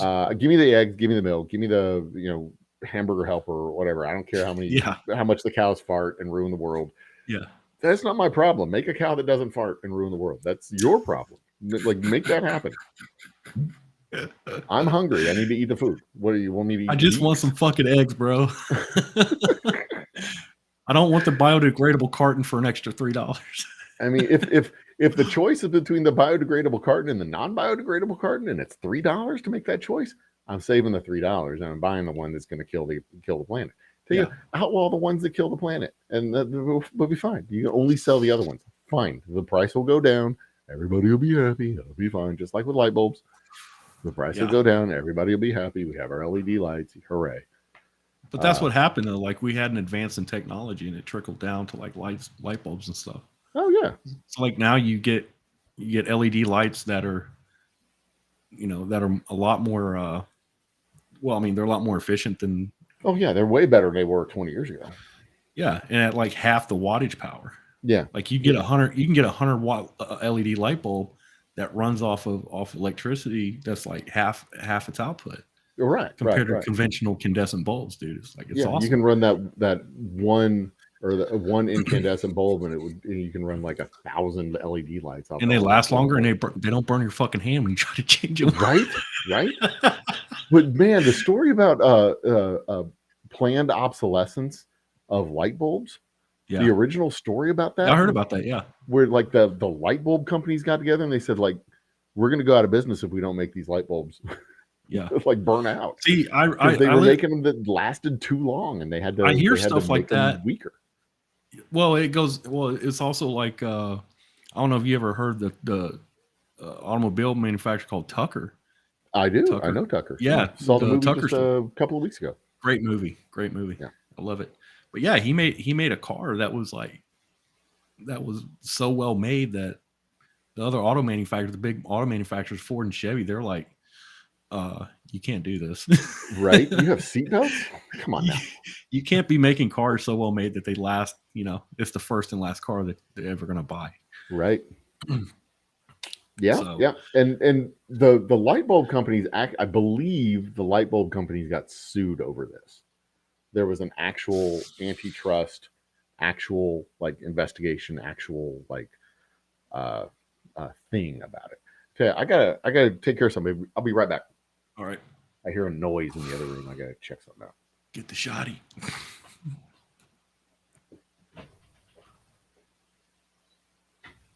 See who's in here. Mike McClune's in here. What's up, Mike? Got CNT. What's up, bro? What are you motherfuckers doing up so late? Y'all need to go to sleep. Sleepy time. It's probably a raccoon inside Joe's room somewhere. He's probably got a pet raccoon that got out. Got into the booze. Fuck.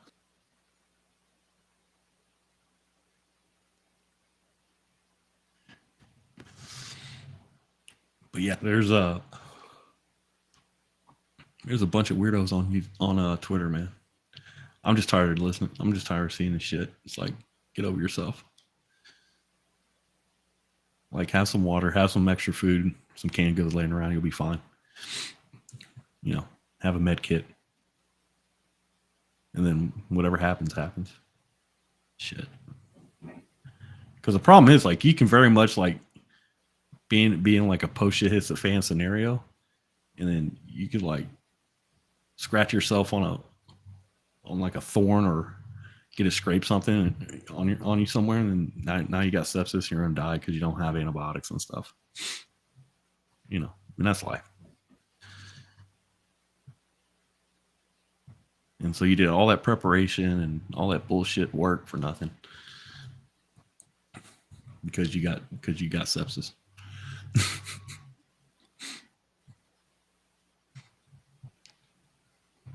I think it's more or less just a hobby kind of thing for most of those people. Something to spend their money on.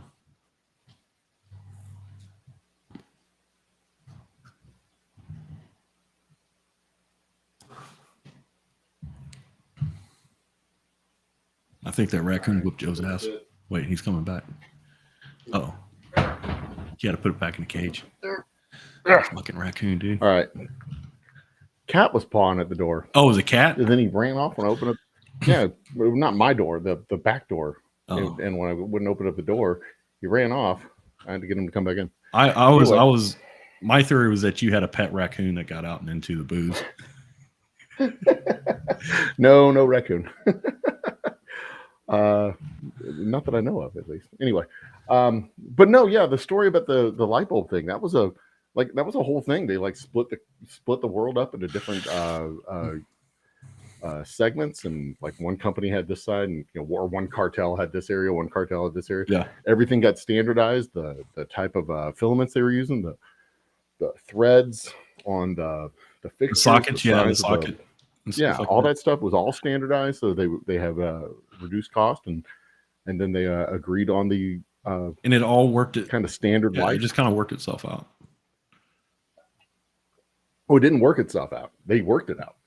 Oh, like back room, dark mahogany table, cigars and cigarettes, and like dim lighting and papers, and there's a whole paper trail of this shit. Like, this is an actual thing that happened. This was a real conspiracy. Did the government get in on it? Like, the government was like, well, they busted it up. Oh, okay.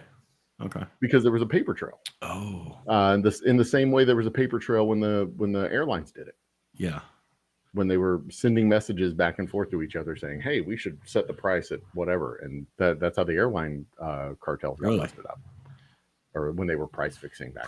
Yeah. But this was a whole thing. This was like a whole thing with the light bulb guys. Yeah. I should do a story. I'll make that the. Yeah, because I heard about the light bulb. I never heard about the price fixing with airliners. Like, I believe it. Like, I mean, I could see it happening. Yeah. So the Phoebus cartel is what it was called. Phoebus. The Phoebus cartel, Phoebus cartel. It was an oligopoly that controlled the manufacture and sale of incandescent light bulbs. Based in Europe and the United States, founded the cartel in January 15, 1925 in Geneva. Wow. Okay. A whole fucking thing. Osram, General Electric, Associated Electric Industries, and Philips, among others. Shit. And they standardized their production and agreed on the planned obsolescence of their bulbs. Because they were making the light bulbs too good. They were making them for too long. The life expectancy of bulbs were set at about 1,000 hours, down from 2,500. And then they raised prices and had no competition. And that was the thing. Gotta love your oligarchy. Yeah, good stuff. I don't remember how it was busted up. I need to look into it a little bit deeper, see how it was busted up. Let's see here. And Eternal Light Bulb that fights against the Phoebus cartel. In Gravity's Rainbow, 1973, Thomas Pynchon wrote about Byron the Bulb, an anthropomorphic eternal light bulb who fights against the Phoebus cartel. Pynchon's story has been credited with bringing the cartel to the public eye. What? Maybe it wasn't busted up by the feds. Maybe this was just a thing that happened, and it was just. I thought this one was the one that got. Must not. I guess it wasn't busted up by the feds. It was the airlines that got busted up by the feds. Nah. Well, there you go. Well, all I know is like most modern oligarch things now is they've only gotten that way because the Fed in the first place. Well, yeah, they allowed it to happen. They allowed it, yeah.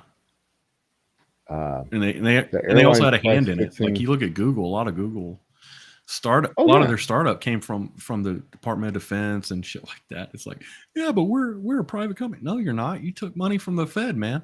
Like, you're same with SpaceX and Blue Horizon and all those other guys. No one is fucking a virgin in this stuff, man. Like, yeah, I mean, there's a lot of money coming from the feds to private industry for research and development contracts and stuff like that. I mean, there's plenty of private money flowing into the company, but there's that research money that comes from the feds a lot of times. A lot of times, not always, but even Ross Perot's, the champion of private industry, Ross Perot, he made his money off of big fat Social Security contracts using processing data for the Social Security Administration. Yeah, that's what I'm saying, man. It's like people today want to pick sides and shit, and they want to think that their tribe is fucking without guilt and stuff. And it's like, no, dude, they're both sides are taking money. Oh yeah, and they have been. Oh yeah, absolutely. Let's just and even going all the way back to Standard Oil and the Rockefellers yeah. and Carnegie with the steel. Yeah. It was to be able to build a railroad, they had to be able to seize property. Yes. And seize private property where there was private property, but where it wasn't private property, that was government land that they were granted the rights to be able to go through. Yeah, they were given easement, and they took a lot of land too, like a lot of private land. Because what do they call it? Oh yeah, what's the term? Is eminent domain.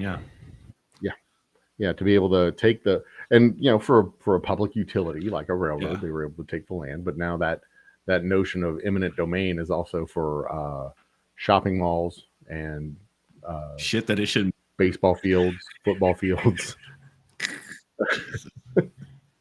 Like, you can sell it to us or we can take it. I sure would hate to have something happen to your warehouse here, buddy. Nice patch of land you got there. Be ashamed if something happened to it. Be ashamed if something happened to it.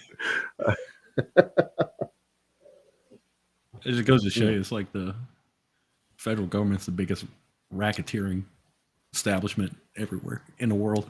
Well, yeah, but it's also established with the intention of protecting commerce and protecting commerce and protecting freedoms, protecting our rights to pass down the benefits of the economy to our progeny. Theoretically, that's the intent. That's why it should be there.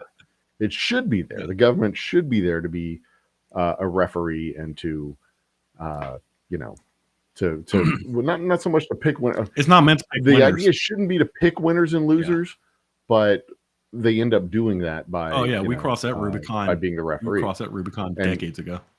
Yeah, and I've always said, if you let the game go down to the last second where the referee has to make the call, you didn't win the game. Yeah, you didn't win the game. You didn't play well enough to win the game. Yeah. The call is not what messed it up. Well, then you also have like second and tertiary issues. Like it stifles progress of technology and stuff like that, and young startup businesses and stuff, they get hammered down because of regulations and stuff the moats, the industry moats, they become gatekeepers basically to a large extent. And it's one of the things. There was a cultural shift in the late 70s and early 80s where we went from trust busting and not wanting to have national companies to only having regional companies that would compete against each other and have their territories and compete against them, to kind of being okay with big national companies and making national markets. And it set off a huge boom of mergers and acquisitions and disintegrations of companies and reintegration of companies and all this other stuff. One of the things that just fascinates me, we watched Friday the 13th the other night. Friday the 13th was produced by Paramount, and in 1980, Paramount, their production sign said Paramount, a Gulf Plus Western Corporation. Yeah, Gulf Western was a huge conglomerate that started in the 1930s that owned all kinds of different companies, from tin forges and metal stamping companies to Paramount Pictures to Simon & Schuster to Madison Square Garden and the Knicks. Oh wow! And the New York Rangers. They owned a swimwear company, and by extension owned the Miss Universe competition, because the Miss Universe competition was created by the swimwear competition to sell swimwear. They owned music. They owned a bunch of different music production companies. Western developed and sold the first electric car in the United States in the 1980s. And the Department of Energy said it cost too much energy to make this thing. It has to be recharged by a team of specialized professionals. And it was completely impractical for consumers. So it, obviously didn't go anywhere. Yeah. But this is the same company that produced Friday the 13th. Yeah. Well, it's like food producers like Kraft and General Mills. They're it's a conglomerate. Well, right, but they're a conglomerate that produces one thing or one segment of the economy. They own everything, but they're in that one segment of the economy, right? Like Procter and Gamble, They're a bunch of brands. Back before the 1980s, these companies were diversified on a corporate level, like GE, like the company that was the parent company in 30 Rock that had the microwave division that ran the TV stations that ran, yes, Scheinhart Wigs was the parent corporation of this, super conglomerate. But that was the idea that you'd have a manufacturing plant, and they owned cigars. They had a cigar line. They had a cigar line and a sugarcane company. Oh my God, this company was like just Gulf plus Western. Look it up. It's insane what they owned and what they did. But this is how companies were. They were like corporate diversified, because you couldn't get too big in your one market. So you have all this money laying around. So you go buy a swimwear manufacturer. You go buy, whatever. You could just you diversify that way. Yeah.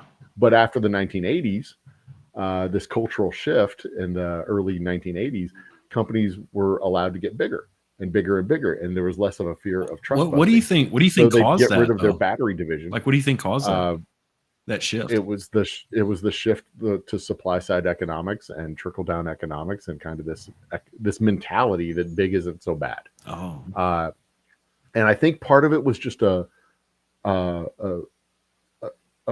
shift in policy in general.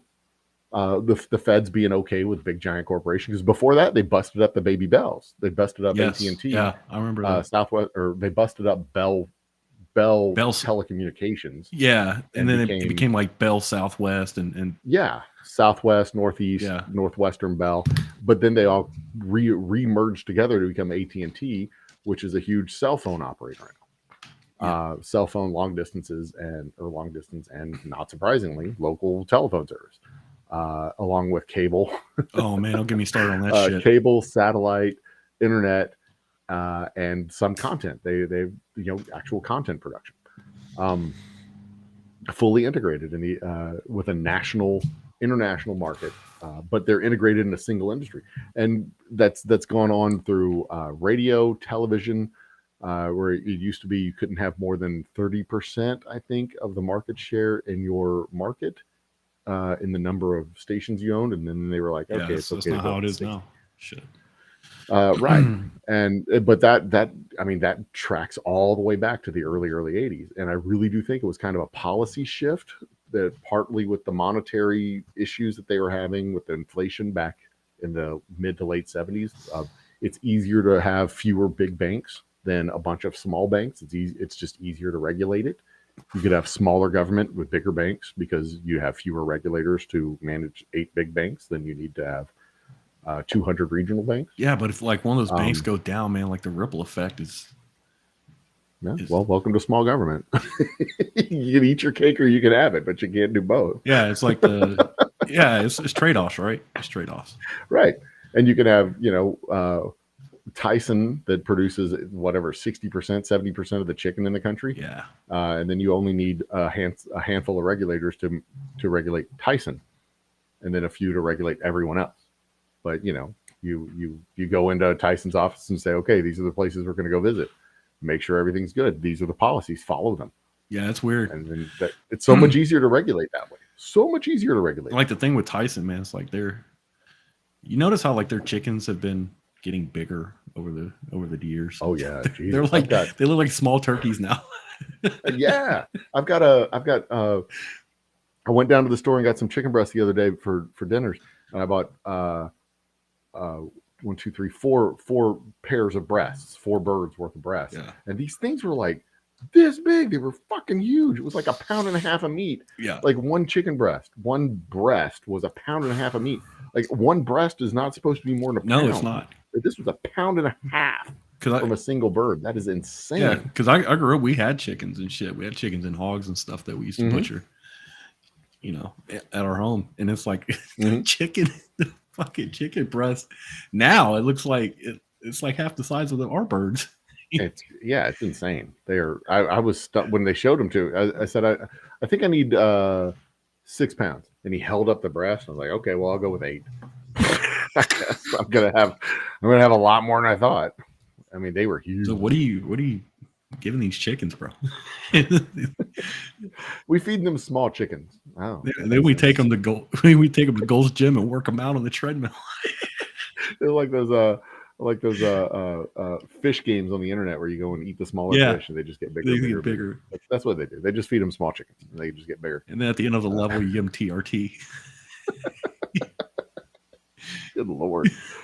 Oh, they get massive, dude. Oh, it's just weird. It's just weird because, like, when I was growing up, like, well, it's kind of like with eggs and shit too. Like, yeah, like you get these eggs and it's like, because when we used to get, we never bought eggs because we always had chickens, so we used to go to the coop and grab eggs. Right. And like now is going whenever you go to, even like when you go to the store and you get the quote unquote free range eggs, where the chickens have been allowed to run around somewhat, even those eggs are inferior to like the eggs we used to get whenever I was a kid.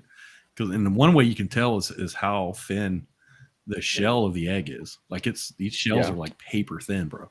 And then once you pop the egg open, like it's like this really pale yellow yolk, and it's like if like a proper free range chicken egg, it's like a golden yellow yolk, depending on the breed of chicken. Some chickens have different, but like the yolk is supposed to be like a rich, almost like a golden yellow or piss yellow yolk, and these things are like pale as shit, dude. It's like wow. Yeah. It's all a trade-off. They make them bigger, but the speed at which they grow, they don't grow the infrastructure out. So you have thinner shells and the other thing too, same amount of nutrients. They're just spread out through more of a. Well, the problem is too, like with chickens, especially with laying hens and stuff, to get good eggs, like quality eggs, and a lot of them they can't be under stress. And you'll know a laying hen's under stress if her production goes down, and B like the actual quality of the shell and the yolk and stuff. And so if it's like a thin eggshell, like it's easy to pop, most likely those laying hens were under some sort of stress while they're laying. And it could be stress. It could be the type of food they're eating. It's a lot of stuff. It's not just one thing. And we know those birds are under stress. Tiny little cage. It's a 9 by 9 by 9. Yeah. So like we always we had our chickens in a that's coop. Stressful for a chicken. Never. It is stressful. Yeah, because if you can find laying hens, they have to have. I did rabbits. I didn't. I never. We had rabbits too. Yeah, I wasn't allowed to have. My lovely wife wouldn't let me have chickens, but I raised rabbits. So yeah. Those things, they'll fuck it up. We had big ass. You got to keep an eye. We had big ass New Zealander rabbits. Those rabbits were big. We did Californians. Okay. When I was in my survivalist gardening phase, trying to figure out how much of a garden I would need in the apocalypse to feed my family, and you go out there and you garden and you garden and you garden and you raise this. You have this big old garden, and you're looking at it and you're like, this isn't nearly enough to feed a family. Jesus Christ. And if something happens, we're going to starve. Like, just somebody crashes through the fence and just takes it all out. We're going to starve. Well, this is stupid. Then I was done gardening. That was it. Like, yep, we're just going to loot the grocery store. We'll be good. There you go.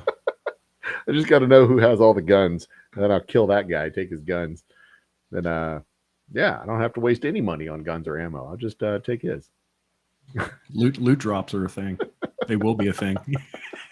Just go wait for the little umbrella, the balloon to drop, and I'll follow it. It'll be great. No problem at all. But yeah, we used to raise rabbits. They make great fertilizer. Oh my god, the best fertilizer. Yeah, that poop was amazing. The best fertilizer that we ever came across was our neighbor. He used to raise emus and ostriches. Oh, okay. And they're not your neighbor. Your neighbor's emus and ostriches. Yeah, and the ostrich and emu shit. We rolled that into our garden, our summer garden. And I mean, we were getting tomatoes like the size of my fucking fist, bro. It was insane. I believe it. Yeah, we'd take a 5-gallon bucket of rabbit crap and dump it in the holes where we put our fruit trees. And there was almost no shock to those trees when we planted them. And every year when we set up the garden again, we take a couple of 5-gallon buckets and just douse the whole place and just spread it out, till it into the soil, and man, it was fantastic. Did you have issues with the sow rabbits eating their babies? I never had an issue with our female eating the baby rabbits. I did have an issue with her just not dealing with them. Yeah, she gave birth on the coldest day of the year one year, and I knew she was coming close because she pulled all her fur out and she made the nest. But I didn't think it was going to be that night. But I come out there the next morning and I have half a dozen dead babies, just because little baby rabbits. Yeah, she gave birth to them and just left them there in the cage, and she just like went off to the other side of the cage and ignored them the whole night. I'm like, is that her first litter or no? It was like her fourth. Like, okay. Bitch. She's fucking done, bro. She's like, I thought at the very least, I'm like, I know it's coming. I had the little Kindle box. I hadn't put the Kindle box in there. I knew it was coming.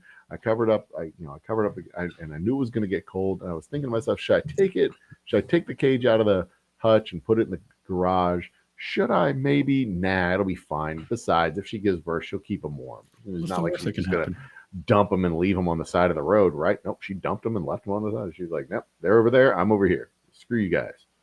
Yeah, we've had that. We used to have that issue from time to time, and we also used to have the issue like some of the sows would chew on the babies once they're born, and you come out the next morning to like this grotesque fucking. Yeah, well, I heard about that happening, but I mean, I guess we just kept her well fed enough that she didn't do it. I don't know. I don't know what caused it to happen or what would cause it to happen. We never did. We really didn't either. And then we're talking to my grandfather, and he's like, "What you do is you give them before the sow has the babies, like the day before or close to it. You give her a couple slices of raw bacon and let her eat that, and that stopped it. Huh? Yeah, weird. Neat. We're like, how does that work? And I guess she loses the taste, or she's just satisfied she had her taste for meat. I guess. I imagine. I don't know. Odd, weird. No, we only had 2 problems with any litters that we had. We had the first litter that was born. We brought the rabbits home and like they were both in a box. We bring them home, and I get the cages and I set up the hutch and I put the rabbits in their own cages, and she was already pregnant. It was that quick. It was like 2 days, and boom, she's already pregnant. And when I picked it up from the feed store, they said, no, they're too young. They're not going to breed probably for another couple of weeks. I was like, okay, that's cool. Nope, 2 days. And that litter was born. Small and dead. She was too little. They were too little. They didn't make it through the night. And then a few litters later, we had the one that was born on a cold day, and they 5 dead babies, dead bunny babies. But other than that was the only couple of issues we had. We had one issue where one of the bunnies fell out of the cage, and my beagle went and played with it in the backyard and killed it. We look out the window, and he's just like trotting across the yard with this thing hanging out, and I'm like, what is he? And he wasn't chewing it up or tearing it up. He had just punctured its skull. It was dead, but he was just walking around with it, playing with it. He wasn't doing anything. Like, he wasn't tossing it in the air and ripping it to shreds. He was just like walking around with like a little doll that he found. That was it. That was pretty much the only. I think that happened twice. We had a baby that fell out, and he picked it up, and then we had another one that fell out, and he picked it up, and he walked off with it. That was it. But it was probably 3 years that I raised bunnies, and it was good meat. It was fun to do. We had plenty of plenty of fertilizer, plenty of rabbit meat to put into stews, and it was just like, it was neat to do. Then eventually it just got old and tired, and then the male died, and we were out of the bunny raising business because we only had one. And then a few years later, she died. And I'm like, okay, well, that's enough for the rabbits. We're done. Yeah, that was a fun hobby. Enough of that. No more. That's what I thought about it, because it's like, out of all the animals that we raised and bred and did, like, the rabbits, in my opinion, were like the most pain in the ass. They are. They're a huge pain in the ass. Like hogs are fine. You can leave hogs and do their thing. Like chickens are even easier. Yeah. But you got to keep the rabbits separated, and you can't just let them run free because they'll dig holes and then you lose them. No, we kept them all caged, like large. And they eat like crazy. Yes. That was pretty much how I gauged when they were ready to be harvested, when they started eating a lot of food. I'm like, all right, y'all got to go. Mm-hmm. I'm not buying that much food. Oh my God, I get it. Well, that's why we stopped doing it, was eventually the cost of food. Yeah. Just got rabbit food to feed them was getting too high. Yeah. And again, you can't just leave them to roam free in the backyard or wherever, because they'll just disappear. They're rabbits. They hide in the bush and dig holes and vanish. And next thing you know, you have more rabbits than you know what to do with, because they've gone and made a den somewhere and bred like rabbits. You turn off the lights and you have 8. You start with 2, you turn off the lights, and then now you have 8. You turn off the lights again. Next thing you know, you have 48. And like, what? Where all these rabbits come from? Quit turning off the lights, dummy. Yeah, we always kept them separated. The males, and the bucks and the sows and stuff. We kept them separated. And you don't have to do that with pigs. You don't have to do that with cows. Nope. They won't just constantly fuck. Yeah, their reproduction cycle is super fast. And it's hilarious to watch too. Oh yeah, the breeding. the male kind of stalks around her a couple of times. He'll jump on the wrong side and then jump on the right side, and then then he freezes and falls off the side. Yeah. We used to have one buck. He was our oldest one. We used to call him Thumper, because like whenever he was getting it on, he would literally like start thumping, his back leg would start thumping and just do that. And then he'd fucking just freeze up.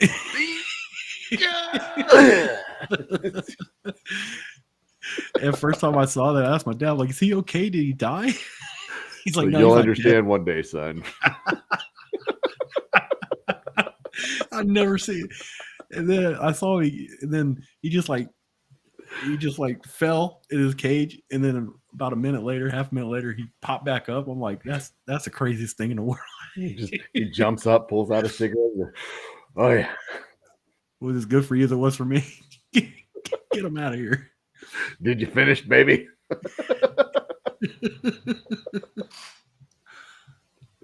That was weird, man. It didn't last long either. Did you even start? But he was the most consistent out of the I think we had 2 or 3 bucks, but he was the largest and most consistent. The other ones were, I think, kind of retarded. I think they were MGTOW rabbits. Yeah. Awesome. Or they were too young. I don't know what the deal was, but sometimes they are hit and miss. You know. We had one that I called one of the babies that I called Tripod, because he one of his feet got caught in the cage and it was like twisted off to the side. Then we had one that was too small, and we called him Pee-wee, and we gave him away to our neighbors. That was about it. Tripod didn't make it. He got harvested. His foot was off to the side, but he grew up nice and strong. Yeah, then there's this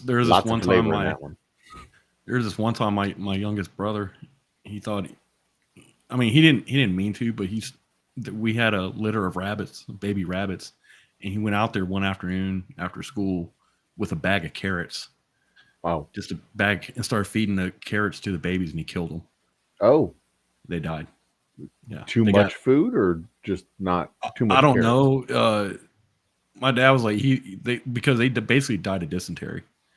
Oh, okay. Yeah. If you feed them too many carrots, it gives them problems. Yeah. Well, he didn't know that. We found out. Yeah, nobody knows that. They Bugs Bunny ate carrots, so they figured that's what his line of thinking was. He's like, I'm gonna go feed the baby rabbits carrots because that's what I saw on Looney Tunes. Yep.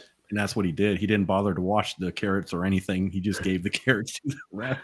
Yeah, well, there you go. We did have one of our adults pop out of her cage. It was either, I don't remember if it was female or male, but the door wasn't closed all the way, and she busted open the door and jumped down into the garden and turned the garden into rabbit shit. Sheared all of the green leaves off of all of the plants. Oh yeah. For the first 2 feet of all of our plants. Yeah. Just demolished the entire garden, all the way down all the aisles. It was, oh, I almost killed her. I was so mad. I went out there like, what the fuck? God damn it. Yeah, and rabbits are an invasive species. Yeah, and I went and I looked in the garden. There she was, just sitting in the middle of the damn garden, just eating another plant. Like, oh, you little fucker. Yeah, and we had you can be replaced for $10. And we had because like initially we had issues with our hutches and stuff because they weren't secured well enough, and we were raising these New Zealanders, and they're a fairly big rabbit. Oh yeah, but there were some they're big enough, and they used to basically hit the cage door to get it open. Try to get up. They would charge the cage door and break it open, and so we had to redo our hutches and stuff, and they'll do the locks on the doors better and stuff so they wouldn't get out. They're just a pain in the ass, man. Like, out of all the animals we raised, I hated them motherfuckers the most. Like, it was cool for the first year or so, but then after that, it really, like, we had to pay so much attention to those goddamn rabbits. Oh yeah, they require attention.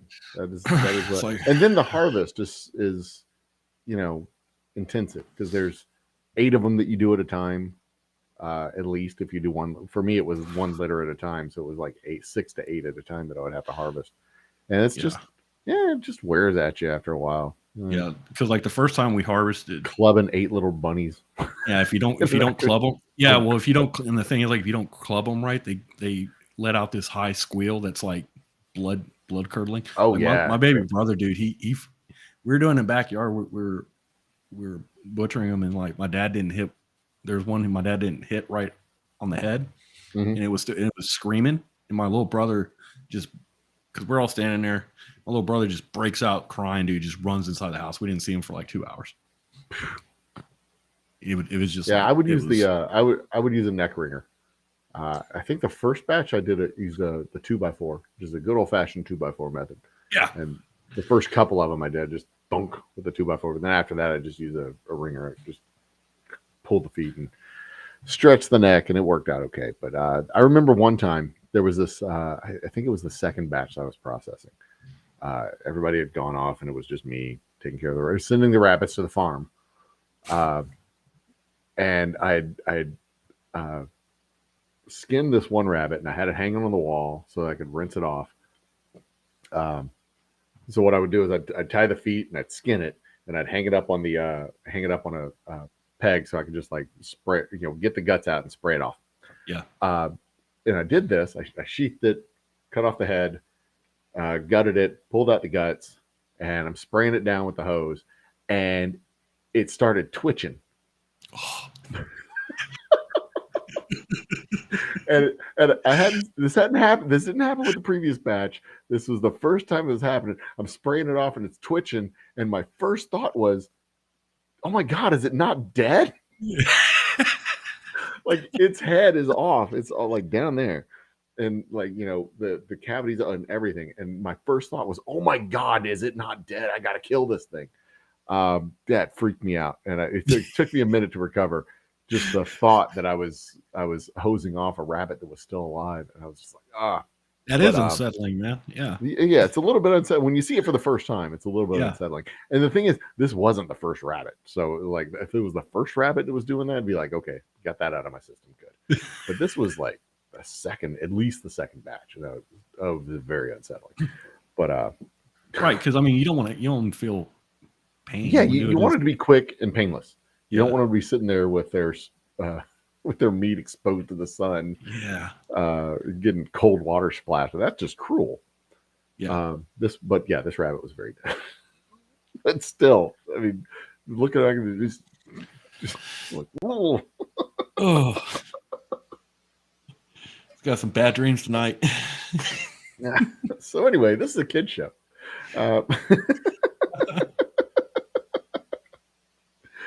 I mean, they've been a trainee story hour, so I guess they can handle this. Oh, goodness. Yeah, because that's the most disturbing thing. That's the most disturbing thing. Good Lord. Get out of their system. They're fine. Speaking of which, on our road trip, we listen to movies on our road trip. So one of the movies we listened to on the way out was Harry Potter. One of the Harry Potters, like the third one, I think. I don't remember which one. They all kind of run together. This was the one with the prisoner of Azkaban, the one with the pedophile mouse.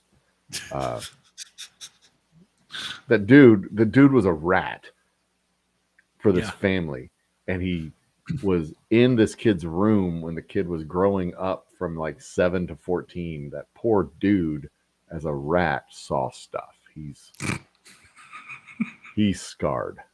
He saw some shit. He saw some stuff that grown men should not be subjected. I mean, I'm just picturing the rat like trying to cover his poor little rat ears. That's the 12-year-old is doing what 12-year-olds do. Yeah. Anyway, so I'm listening to this movie, and I can't stand Harry Potter. Not because, I mean, it's an entertaining book. It's an entertaining movie. It's fine. But this particular movie, this is the one where they do the time travel and stuff, and they're doing all the time. I'm like, why don't they just use the fucking time travel to go back and kill Voldemort when he was a baby? They know he's a bad guy when he grows up. This is the dumbest thing.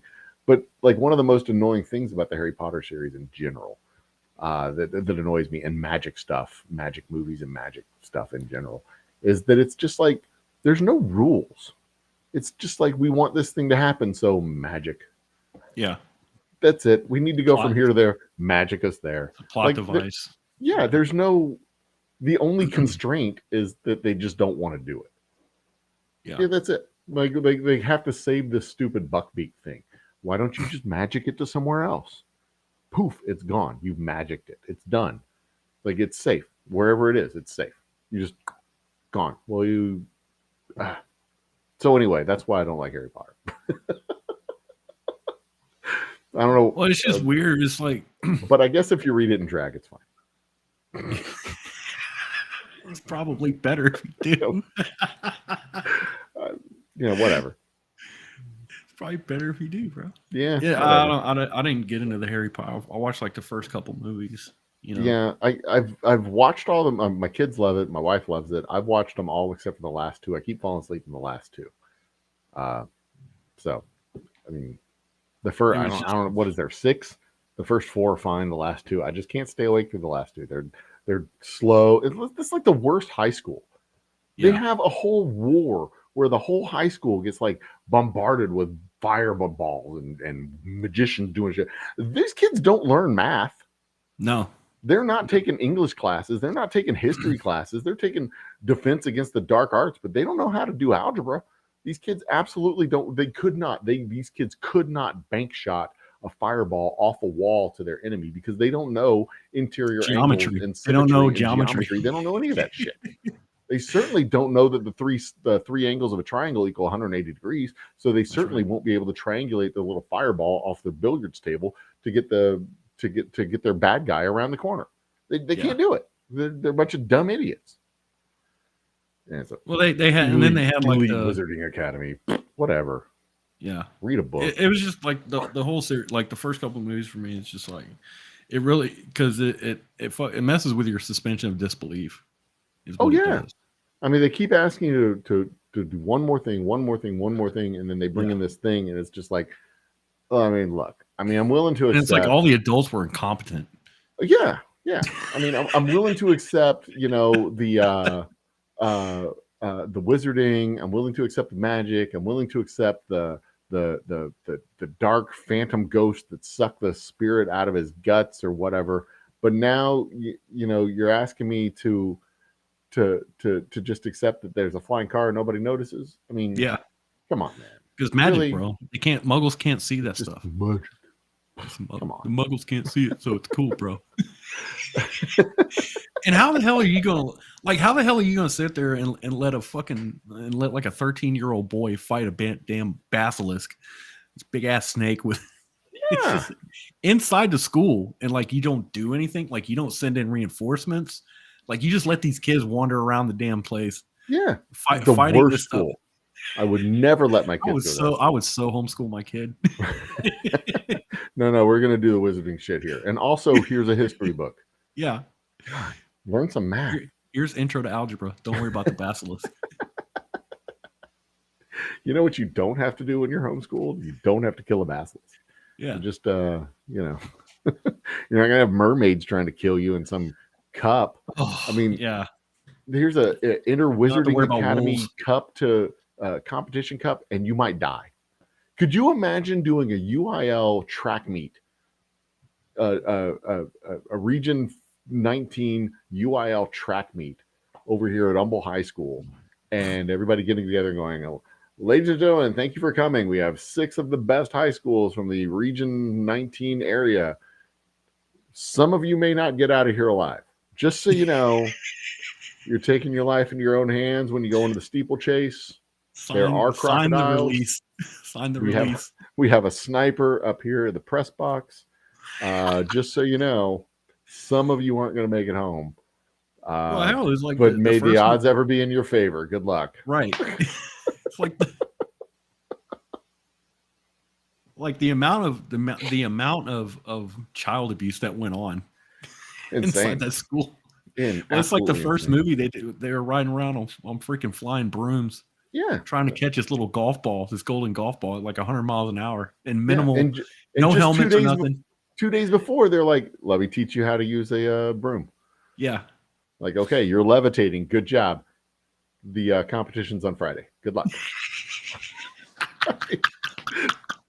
It's like showing up at gym class on day 1 of this thing. This is the speed bag. Yeah. Okay, your first fight is on Friday. It's with Mike Tyson. Really? Yeah, with Mike Tyson. Good luck. Good Lord. Oh, insanity. All of it. Crazy. Yeah, that whole, I guess it's good for some people get into it, but yeah. They're just grown-ass adults. They're like, I'm a Hufflepuff. It wasn't for me. Like, no, you're a grown-ass adult. You're not a Huffle anything. You're a grown-ass fucking adult. Oh, and that book was made for children 20 years ago. Stop it. Yeah. It's like you're an adult now, okay? You're not Team Hufflepuff. Yeah. Your team go get your own place to live in. Your team, you have a job and a mortgage. Quit it. You get a job. You're not a muggle. You're a grown adult. Stop it. God. I mean, it's the infantilization of adults. I guess it's something. I don't know. Like they keep pushing silly escapism. I guess there were people when we were kids who wanted to be Jedis. And, we just did drugs. I still wave my hand when I come up to an electric door. You know, you walk up to the little electric eye doors and you're just like this every single time. To this day, I'm like, because sometimes it might not open. You never. Yeah, know. I know. You got to make sure you use the force just in case the electric eye is not working. Absolutely. That was real magic. Yeah, I mean that's not magic though. That's midichlorians. Yeah, that's midichlorians. Connection to the totally different. Yeah, it's connection to the force that is in us and around us and permeates the universe. That's science. That's not. You have to learn to harness it. You know? That's not magic. That's science, and it works because every time I go to the door's open.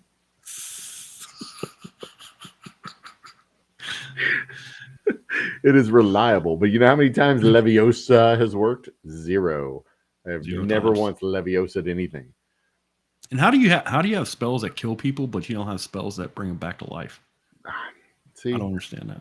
It doesn't make any sense. It doesn't make any sense. It really doesn't. And why do you have like children fighting grown ass adults in a war? I know. Like, it's so fucking weird. It's like Hitler's Youth or something, you know? These professors are teaching these kids, and the kids are the ones fighting the bad guy. Like, you're the ones teaching them. You're the adults. You're supposed to doing? Yeah. You're supposed to be like shielding them from this until they're older. Yeah, like, kids, we are going to have a war. So in your high school. So just so you know, you're going to have class this week. You're going to be fighting this terrorist organization called the Snake Eaters. Yeah, we're not going to have class this week. Classes are suspended. Class suspended because prepare yourself for war against your rival high school down the street. The Alumni Association is who's going to fight against us, I guess. The class of The class the of 1998. PTA doesn't like you. The class of 1998 is coming back, and they want blood. That's a homecoming. Yeah, that's it. That's it. It's this year's seniors versus the seniors from 1998. Good luck, kids. They're suited up. They're ready to fight. Yeah, there's so many plot holes inside those movies. Yep. And there's so many. It like I said, it screwed up your suspension of disbelief. Yeah. Again and again and again and again and again and again. Yeah. And that's the thing when movie makers do it, they can take you down the next suspension, the next, but then they have that they run that risk of going to that one that's just this non sequitur type of out of left field type of thing, and they're like, you've accepted all this other stuff, just accept this too, and you're like, man, I can't. Now you've got a flying bus. They didn't have a flying bus last year.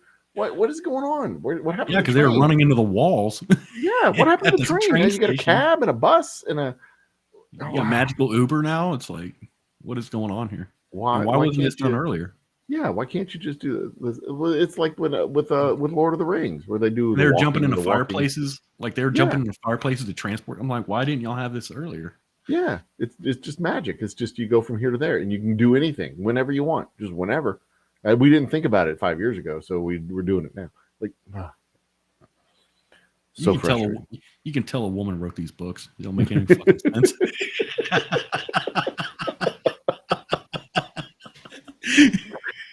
None of it makes sense. Send your complaints to Bullrush at.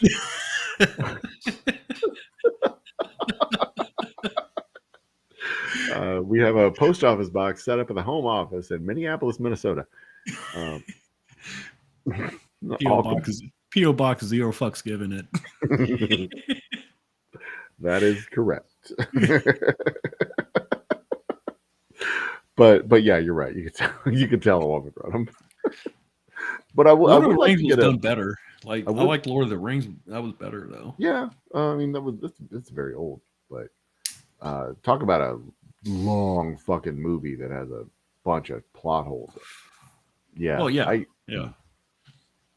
I tried. I rewatched the first one, I think it was, and I'm watching it. I don't remember what it was, but I'm watching. I'm like, this. Bro, they even have a director's cut that's even longer. They have director's cut of the series that's even longer, where they have all the. It's absolutely insane, and I blame Peter Jackson with those with the Lord of the Rings movies for ruining movies, for normalizing the idea of a 2.5 hour movie. Yeah. Because before that, 2-hour movies were long.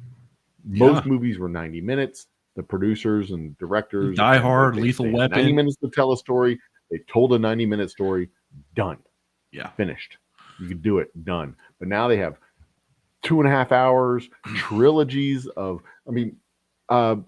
Maze Runner and Hunger Games and all these fucking movies. The teen millennial coming of age movies where they have the different factions and all the stuff, and they come together and they form their group, and the different type of personalities from the different factions, they work together. But this one's from that faction, wants to be with this faction, so they kind of break out of their paradigm, and they do this, and they become stronger as a group. But Breakfast Club did that in 90 minutes. I'm going to add real quick, also another series of books that was written by a woman. I'm just saying. Yeah. But again, Breakfast Club did that in 90 minutes. Yes, they did. A better written movie, more concise. Fast Times at Ridgemont High. Done. Why can't y'all do that? That was another 90-minute movie. Done. That movie done and done. That movie probably cannot be made today. Pretty in Pink, 16 Candles, all these coming of age movies from the 80s. Mm-hmm. 90 minutes, told their story, fish out of water, nerd becoming popular becoming nerd, people crossing over, doing whatever. Weird Science, another one. Yeah. Kelly LeBrock, which is not really coming of age, but kind of coming of age. Yeah. Ferris Bueller's Day Off. Mm-hmm. 90-minute stories. All of them. Coming of age, 90-minute stories, learning something about ourselves. We can be somebody that we're not. We can become somebody that we aren't already. Charlie Sheen can be a bad kid. Boom, done. We don't have to have a 2.5 hour epic saga with the Goonies. Goonies is another one. Great movies. But we don't have to have a trilogy with the third part broken into chapter 1 and chapter 2 and all of them being 2.5 hours long. We don't need it. Well, it's just the movie becomes sus to me whenever I have to take a piss break. Like halfway through the movie. I'm like, this is sus, dude. Like, can y'all or you can take a nap for 30 minutes, wake up, and still know what's going on because they haven't progressed the story. Yeah. It's like, can y'all condense this a little bit? I'm going to go make some lunch. You want me to pause it? No. No. We only have 5 days. Like a 2.5 hour movie. Keep the movie running. You get up to go take a piss, you come back, and it's like, what's happened? Nothing. Nothing. They're still walking. They're still talking. She's talking about her feelings. He is nodding in disbelief. It's been doing this for 15 minutes. Just give her. There's a robot. I don't know what. Just give her a fucking doing, but he's there. Give her a rape whistle and pat her on the head, and let's go. They want to go out into the wilderness, but they're scared. He loves her. She loves him. But they don't want to see it. They just draw it out for 15 minutes. We get it. Okay. And then they have the 3 different endings, and it's like the ginger ends up with the girl at the end. It's weird. Yeah.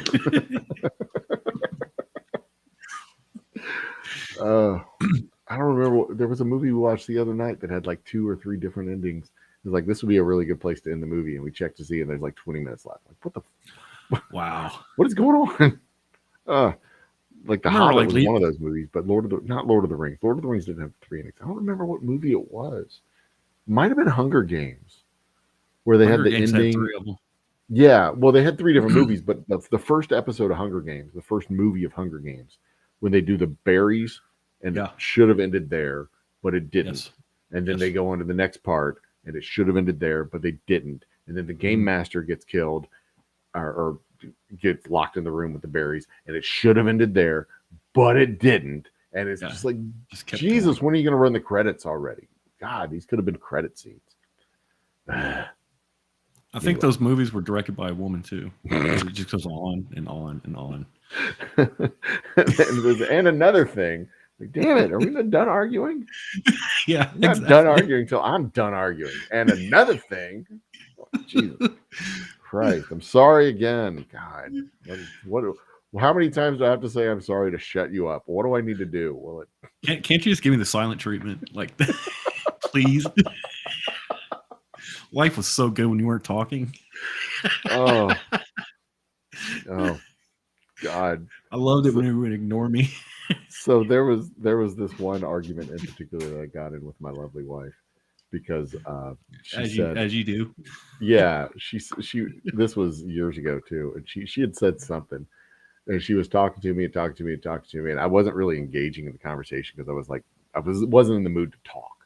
And I think we were in the car, and she's talking, and we're young in our relatively young in our relationship. She's and I'm just like, wow, I don't want to.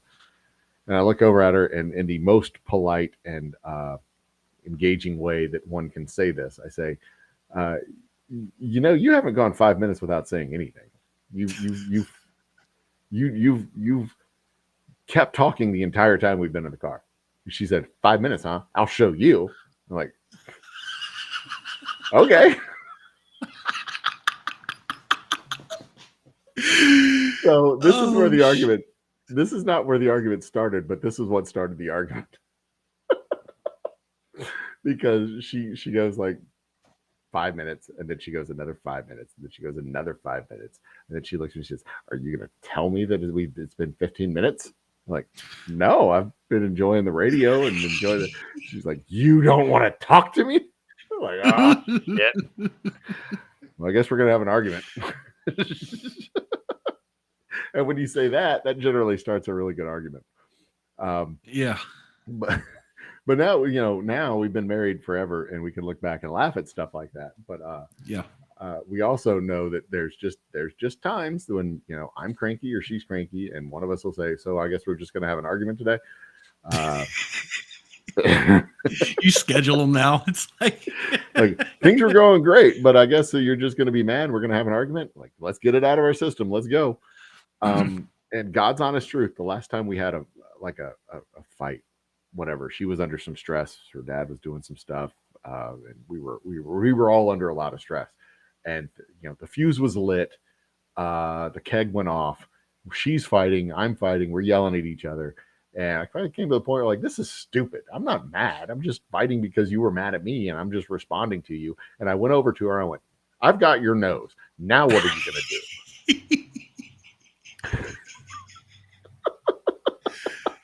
Dude, that'll end the conversation in a heartbeat. Like, what did he just do that? I did. And she was just like,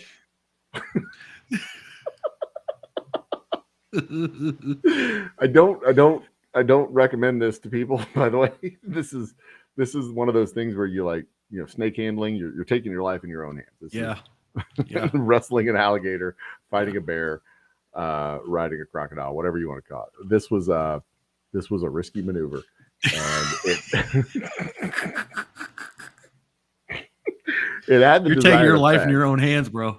It had the desired effect. It completely short-circuited the conversation. She was just nice. Totally stunned.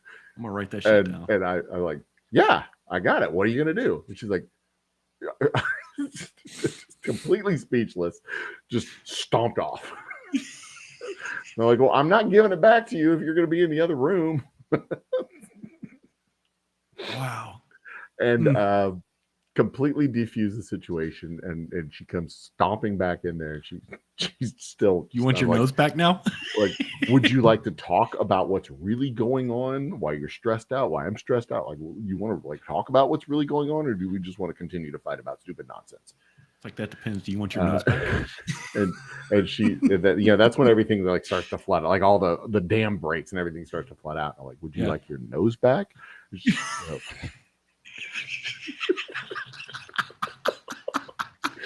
like, are you even listening to me? I'm like, no. Let's do the fight now. Calm down. And that worked out really well. But like that was the end, like literally the end of the fight because I gave her a nose back.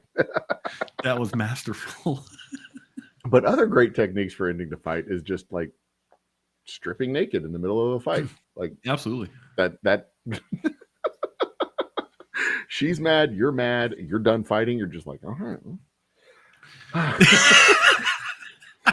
I'm done fighting. Yeah. It's like, what are you doing? I'm done fighting. I don't want to fight anymore. Bitch.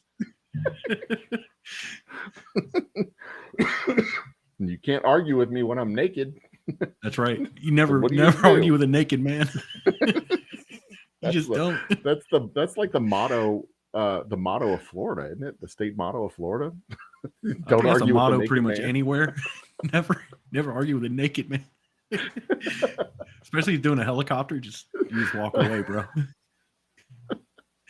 But you see, you've got to want to be done arguing at that point, because you get in the mood to fight. You just want to yell and scream and fight and get it out of your system. You got the adrenaline going. You're like, no, we're not done yet. Come back here. She's like, I'm done fighting. Fuck. This is why I don't cohabitate. I'm gonna go kick an armadillo or something. This is why I don't cohabitate with my girlfriend. Because I can just leave. Yeah, that's helpful. I can just leave. I'm leaving. And if you're gonna be mad, I'm going. I'm leaving. Bye. Stay mad, sweetheart. When you're done being mad, call me. Yeah, because I remember I'll come back. Like last week we were me and my girlfriend were going out to eat, and she was going off about shit at work with the girls that she works with, and then she was going off complaining about shit with her daughter and stuff like that. And I got tired of her talking, because she went past her, because I give her like a set amount of time to listen to her bullshit. Right. And then she went past it, and I just grabbed her. Like we pulled into the parking lot at the restaurant, and she was still talking, and I put the car in park and stuff. And I just turned to her, and I just grabbed her by her head and just kissed her. That works. And she just shut up, bro. You can't complain if my mouth is over your mouth. Yeah. And I just kissed her. I'm like, are you done? Can we go eat now? Because I'm hungry. And she goes, Yes. It's out of my system now. Thank you. And she was like, "I'm sorry I was talking so much." I'm like, "Yeah." You're Keep that energy for the rest of our relationship. Thank you. Let's go. Well, I mean, you can't give her like impossible. You gotta have realistic expectations, bro. My wife is very asleep. I can get away with this for a few more hours. You gotta have realistic expectations though inside a relationship. It's like she's gonna piss and moan about stuff. That was from and sometimes some movie. You just gotta let her. That was from some movie too. It was like she's talking a lot. Maybe I should kiss her, or like the internal monologue in his head. Like maybe I should kiss her. Maybe that'll shut her up. Yeah. I mean, it's either that or like pinch her nipple. That'll start a fight. Or defuse a fight. I'm not sure. Like the random acts that can defuse a fight. You know, I don't. It's a call that you have to make like in the moment. Yeah, it's like in football. You know, you got to make a. You make the audible. You look at the defense and you go, okay, we can swing right on this one. This is good, guys. Let's go. Omaha. Yeah, just call your audible. Make sure she doesn't have any sharp objects on her. It's like no knives. Okay, we're calling an audible. I'm gonna pinch her nipple. And you don't project it ahead of time either. You can't be all like, I'm gonna steal your nipple. No, you can't go. You can't do that. You just have to go walk up there with confidence. Yeah. Swiftly, confidently, in one smooth motion. Yoink. That's your nose. You're just taking it back for now. Now what you gonna do? Just walk off. It's like that. It's like when you look ridiculous. It's like in a movie. It's like in a movie when a ship blows up in the background. Dude's just walking. She's blowing up. You're just walking.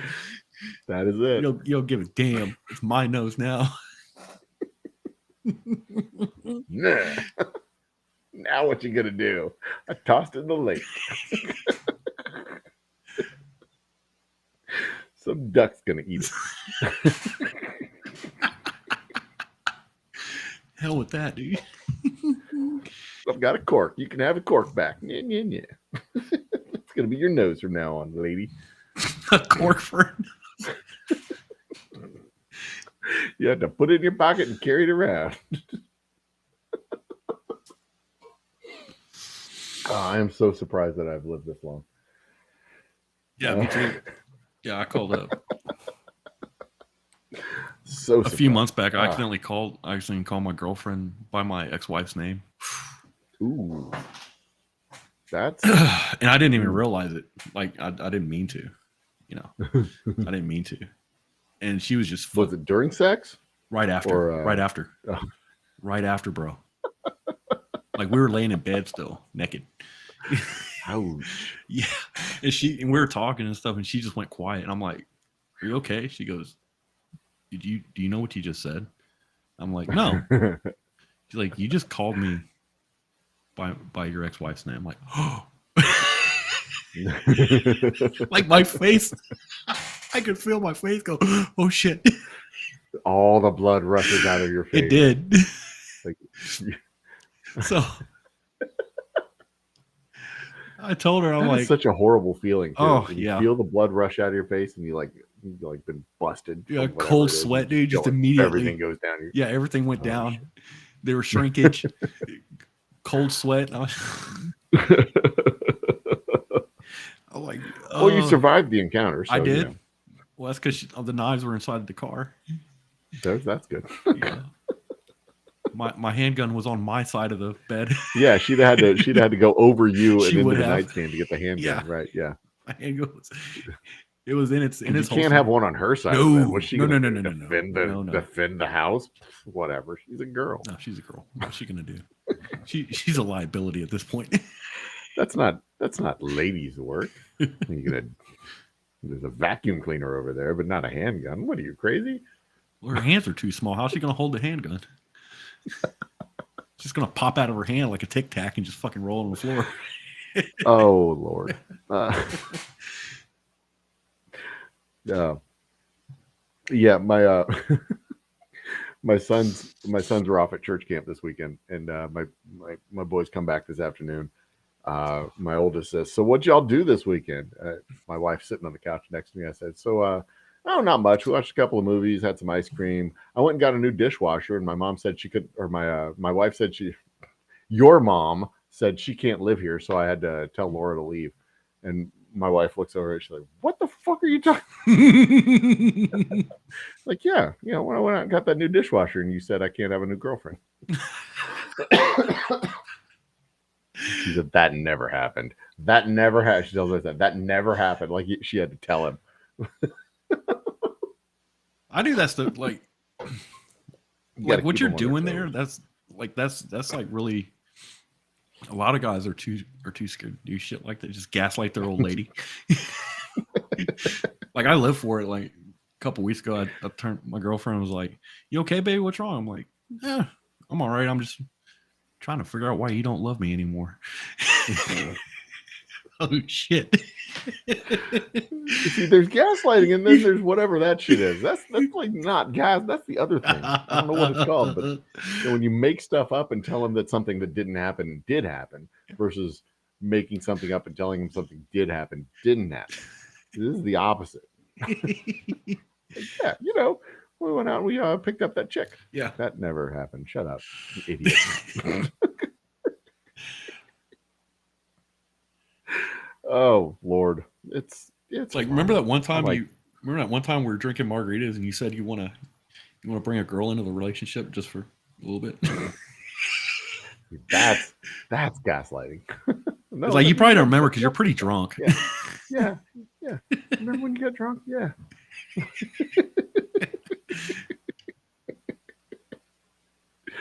Yep. You don't remember that?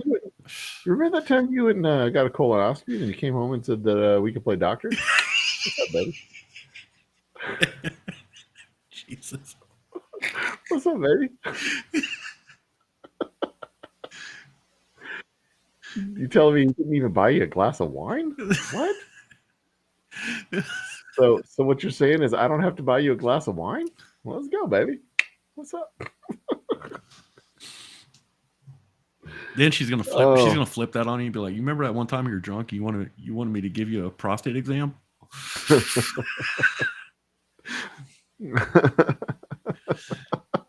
Like you were pretty drunk. You were talking about it quite a bit. Yeah, you probably forgot, but that's okay. I remembered. Nah. You said we didn't have Vaseline, and you said that's okay. You told me just to take my watch off before we started, and I thought that was kind of weird, but okay. Take the watch off. Oh, trim my fingernails. Let's go. Oh, good Lord. Okay. So this is getting weird, and it's almost 1:30. I have to work in the morning. What are you doing in the morning? Work. Yeah, you got to get up. You got to get up and work on Monday morning. Yeah, like in the next 5 hours. Well, probably not that early. Yeah. Oh yeah, that's right. I mean, you don't have kids and anybody at home. You just gotta if you got to work at 8, you got to roll out of bed at what 7:45. Well, I work from home, so brush your hair and then you're ready to work. I don't have to do that, dude. I work from home. I just get up and go to my work computer, my workstation, and start working. Yeah, that's kind of what I do too. I get up, make sure I don't even have to make sure the kids get out the door because my lovely wife's a teacher, so she wakes up about the same time the kids do. She makes sure everything's in motion as she gets out, and then they get out like right after her. So I can actually stay in bed till the last kid leaves, and then I can wake up at 8. Get my day started at 8. I can go have my breakfast, come sit down, check my emails, get my paperwork going, do what I need to do, make my way out to the distillery around 10 or so, put in a good couple of 3 hours at the distillery, do some bottling, do some labeling, leave for lunch, and finish here doing paperwork and marketing and website stuff. Break up the afternoon with a little Fortnite, get back in here, work for another 2 or 3 hours. I think that's the best part about living in a home. I don't use like an alarm clock, except my dog is my alarm clock because he usually wakes me up when he's got to take a shit. Dog's got to like, go. I'll just go and open the door for him, like, have at it, bro. Yeah, there you go. Yeah, I mean that's you fall into that schedule. I mean, it's really easy to start waking up early again when you need to, but man, if you don't have. Well, for some reason like that, the daylight savings time messed me up this time of year. It's been a tough one. It seems to get tougher each year. Is that just because we're getting older? I think so, because like when I was younger, I didn't give a shit. You didn't even know it was daylight savings time. Yeah, like I didn't care. But like now, it's like totally jacked up my sleep schedule. Yeah. Well, it's that time of year when the other half of your clocks are right. Yeah. We should just abolish that shit, dude. I think it's some form of torture. It seems weird. It does. I mean, I get why they do it and what they're doing, but it's like we're the only ones that do it. Like, it seems weird. The thing is, like, just because you can do something doesn't mean you should. Yeah.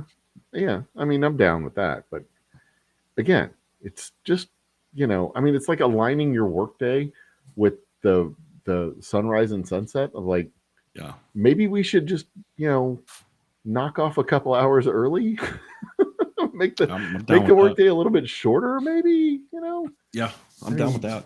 With years and years and years of productivity gains, maybe we should translate some of those productivity gains into less work. Let's do like Europe and just have like a 6-hour workday. I know, right? Like we should knock off at 3:00. That's when school lets out. Let's go home. We're good. Like what do you do between 3 and 5? I don't ever get any fucking work done between 3 and 5. No, I just space out. That's when I don't want to start anything. That was how it was at the office. I didn't want to start anything at 3:00 because I didn't want to be half done at 5:00. And if I'm deep into it and working, rolling through a project at 5:00, you're going to stay there till 6. I want to go home. Well, I mean, for me, I'm most productive within the first 5 hours or so.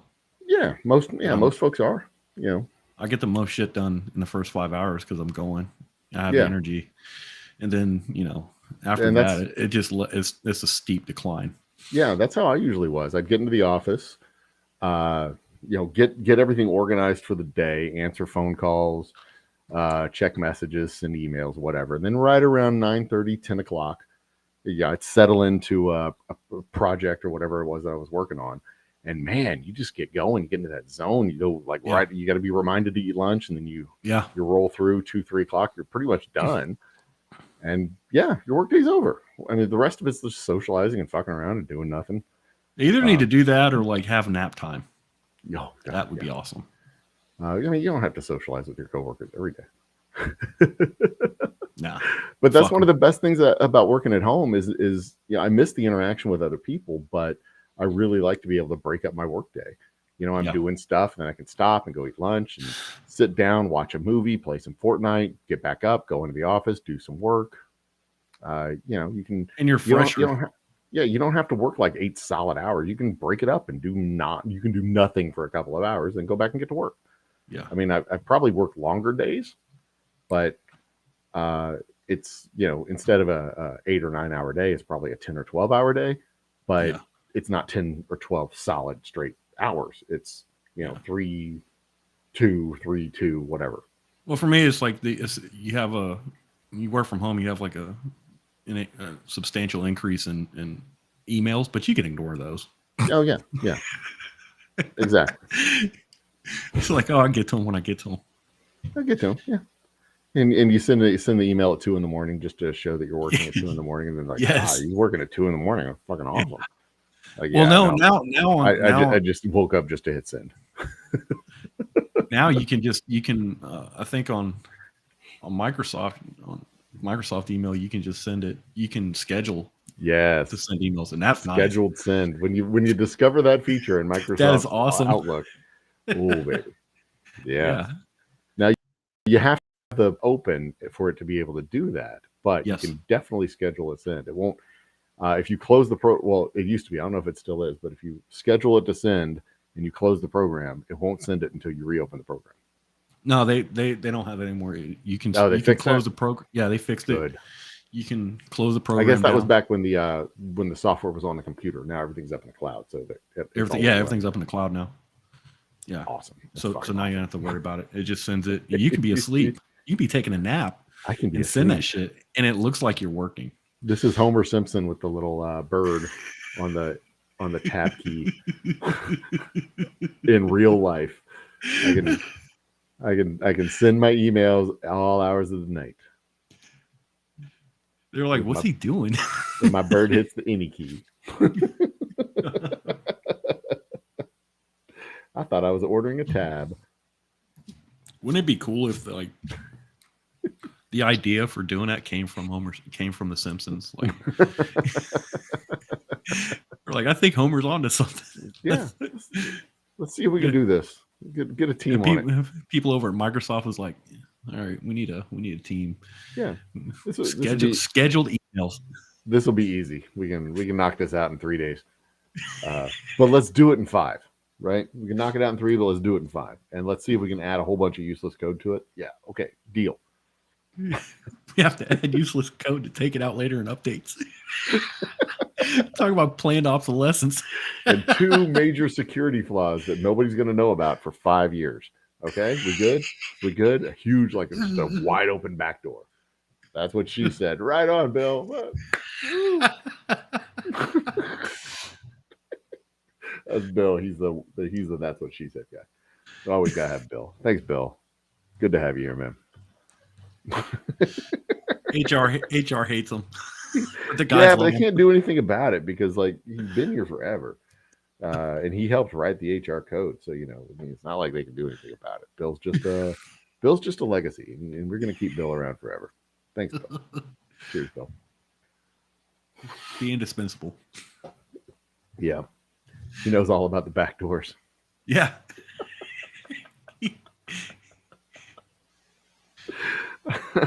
He's our resident proctologist.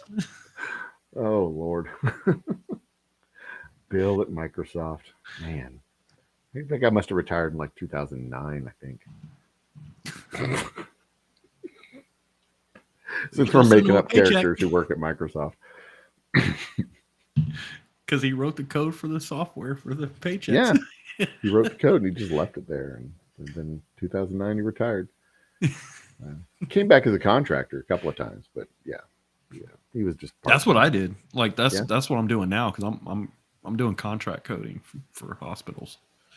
Not like ones and zeros type, but I do like medical coding. Oh, like database stuff. Oh yeah, I mean, well, no, not for database, but like for billing. Oh, okay. Part of the billing cycle. Oh, I got you. I got you. Cool. And so you do that. But yeah, I started the place I used to work for. Well, I used to work for MD Anderson.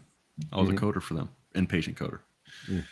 Worked for them for like 7 years, and then went contract coding. I almost doubled my money. Damn. Hourly rate. Yeah. Damn. Because the thing was like after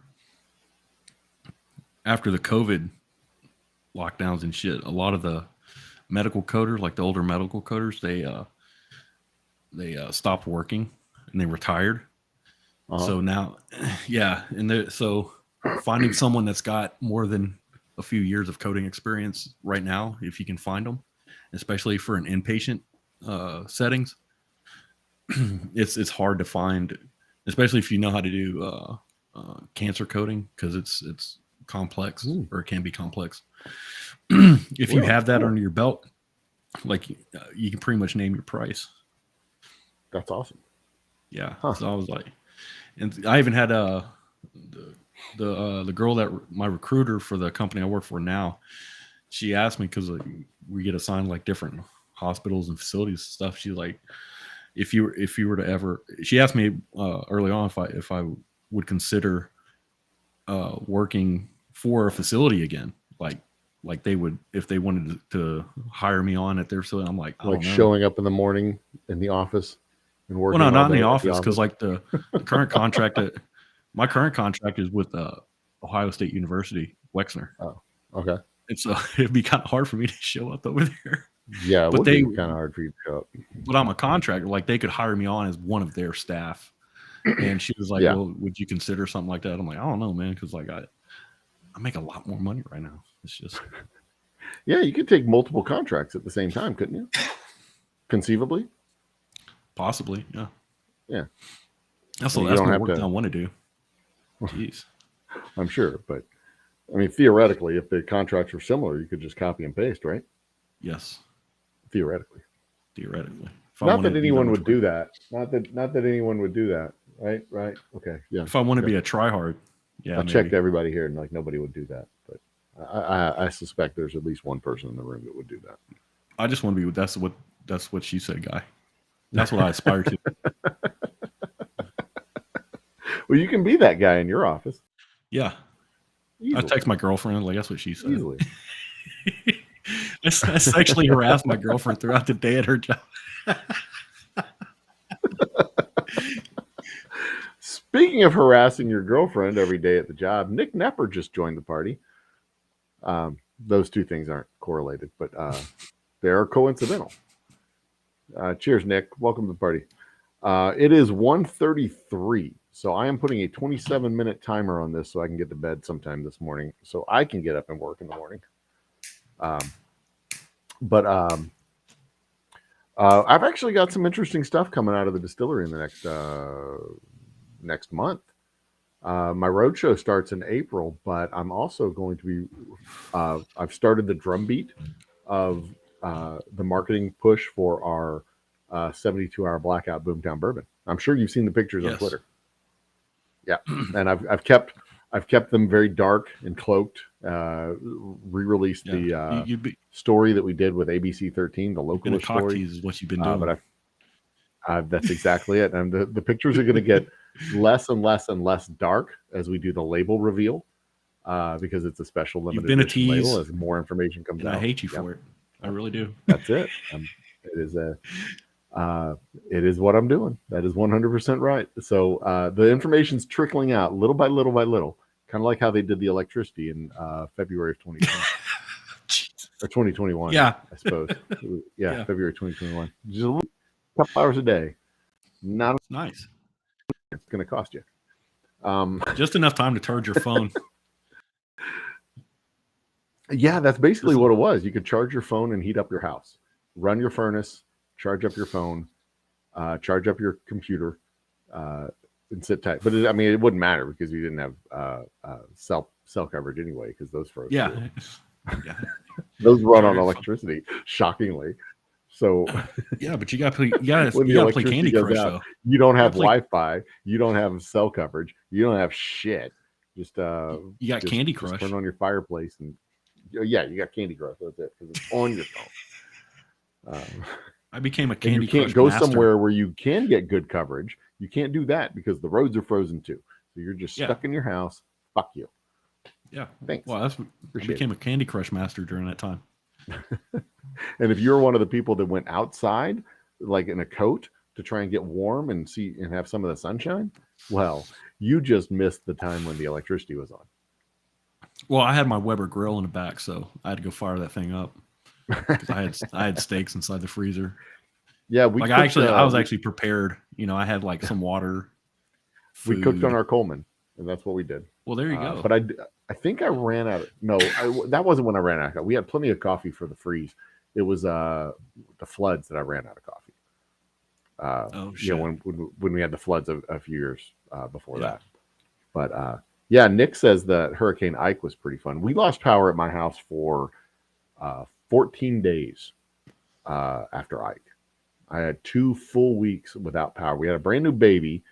Some water had gotten in the house, so we had a little bit of a mold issue. So I pulled up the carpet and cleaned stuff up. But I sent my wife and my baby to my parents' house up here in Humble because they got power back here in, I think, like 4 days. They got their power back, so I sent them up here. And I had to. Oh man, it was tough. I was over there at my aunt's house. Yeah, I had no power in the house, all by myself for 10 days. At the time, my mother-in-law was like, this was after the fact, but my mother-in-law was like, yeah, we haven't been able to cook anything. It was like, you have a gas range. She goes, yeah. And I went over to her range. I turned the gas on and it lit up because they still didn't have lights. Because they were over here in the Woodlands in Pyrrell Oaks. Mm-hmm. And she's like, oh my God, we had this the whole time. I'm like, yeah, you got a gas range. Lights are up, but you can still run it. She was like, yep. And my stepfather or my Yep. father-in-law was like, "Oh my god!" He just rolled his eyes and walked off. I can't believe it. Yeah, well, our all of our stuff was electric in the kitchen, but I had my grill out back, so it was just me and my dog. I cooked everything outside. Even I had pots and pans on my grill. It was great. Ate steak every night. The most stressful part about that was keeping everything in the freezer cold with ice until the day I couldn't get ice and everything thawed and I lost everything in the fridge and everything in the freezer. And then that was like day 6 or 7. Yeah. And then after that, it was like no stress. Yeah. Because it was like, I'm just coming home. I have all the stuff, all the food I need in cans. I'm just coming home from work and eating. And that was it. Well, when I was over there, like because I was over there in Atascocita with my mom and my aunt over there, and there was like a block party barbecue going on because everyone's going to lose the meat anyway. So everybody had something. They were rotating through. Everybody everyone pulled out their pits, pulled them out to the front. And like you could just go around to the families, up and down the street, and everyone's cooking everything. Yep. And we had that after a few nights too. Our neighbors cooked all the meat in their fridge, in their freezer rather. The other neighbors did that. I just didn't have any meat in my freezer to cook. We didn't have anything major to lose. It was like ice cream and vegetables and just nonsensical crap. Yeah. I mean, it wasn't like we lost a freezer full of food. We lost a freezer full of odds and ends. Yeah. That was it. We had people bring out like chickens and steaks.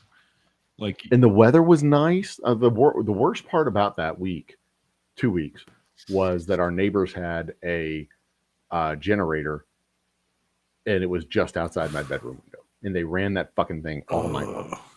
It was the worst because I had the windows. I had to have the windows. Yeah, open it's too hot because you get the breeze. I had to have the windows open, and the whole night long it was just like. I was like, oh. I had earplugs in to block it out, but I didn't want to keep the earplugs in because the people were roaming around the neighborhood causing trouble. I wanted to be able to hear that. Oh, that was the worst. And also I was away from my family. That was also the worst. But the generator was by far worse than being away from my family. I think it's time to break out the sugar.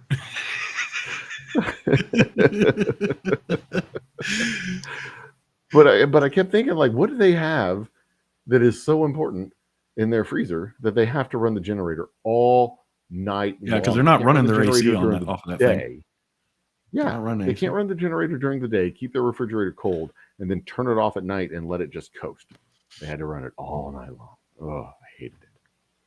So mad. But we don't live next to them anymore. It's fine. That's fine. Yeah. The generator always brings back bad thoughts. Yeah. Yeah. That was also the same neighborhood where we had a dude who, I swear to God, had a mail order Russian bride. Nice.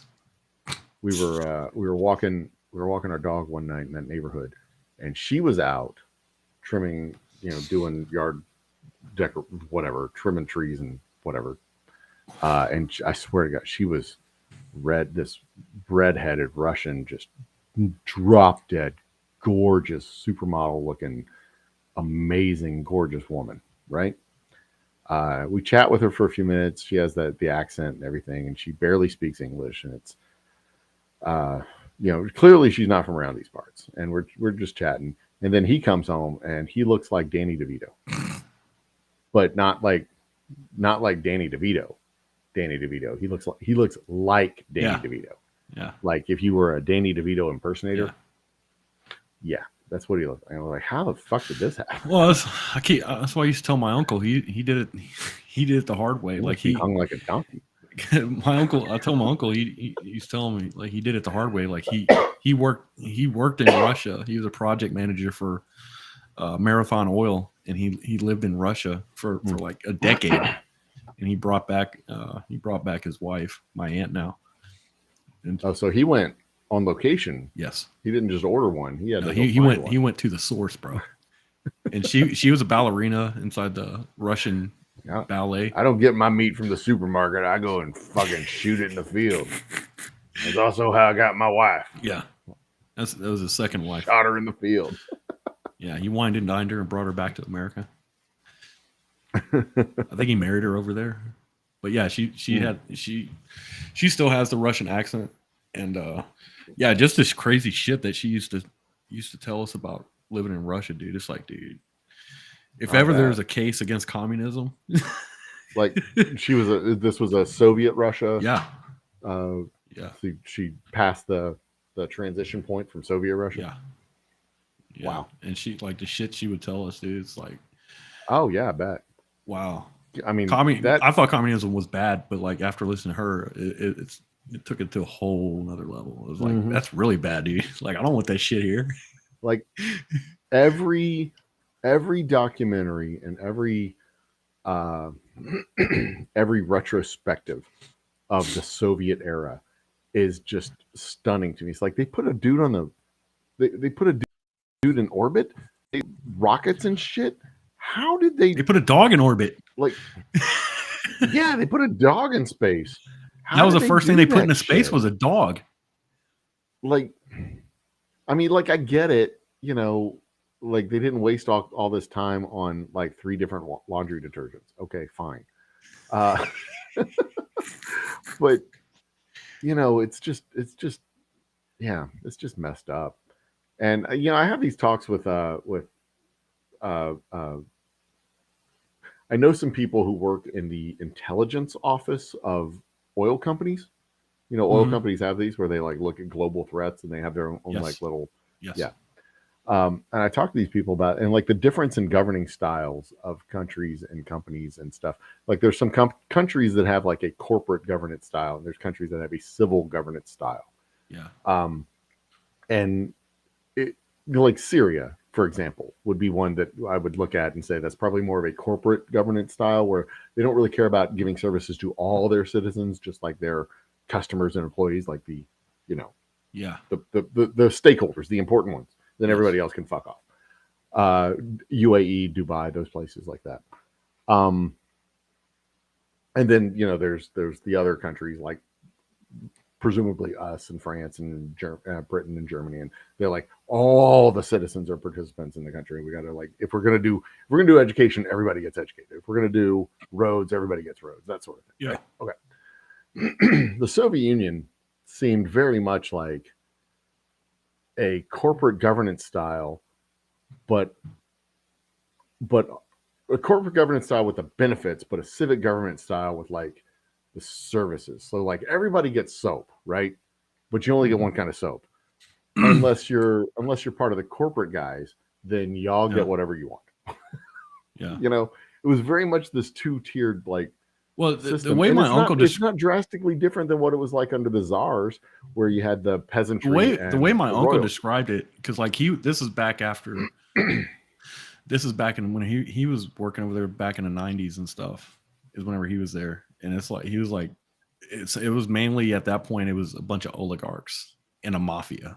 Right. And stuff like that. Yeah. And they were all tied together. So like you had mafia, you know, Russian mafia. They were working with the, you know, corporate oligarchs, and it was all tied into the main government and stuff as well. So, no, from what I heard, the dog is still out there. The dog is he still? I heard it's still out there. I thought he stayed up there long enough to die, and then it just eventually returned back to Earth. Maybe, like after several trips around. My thing is like, why a dog? Couldn't you send like a goldfish or like some grasshoppers or something? Why do you have to do a dog? Like, what's the point? Oh, come on, you can't get patriotic about a goldfish. You can't be proud of a goldfish, man. But yeah, like even back in the Soviet times, like there was the central cabal. Yeah. Right. Yeah. But when they were making the transition from communism to democracy to capitalism, everything was kind of a shit show. Yeah, because it was like communism.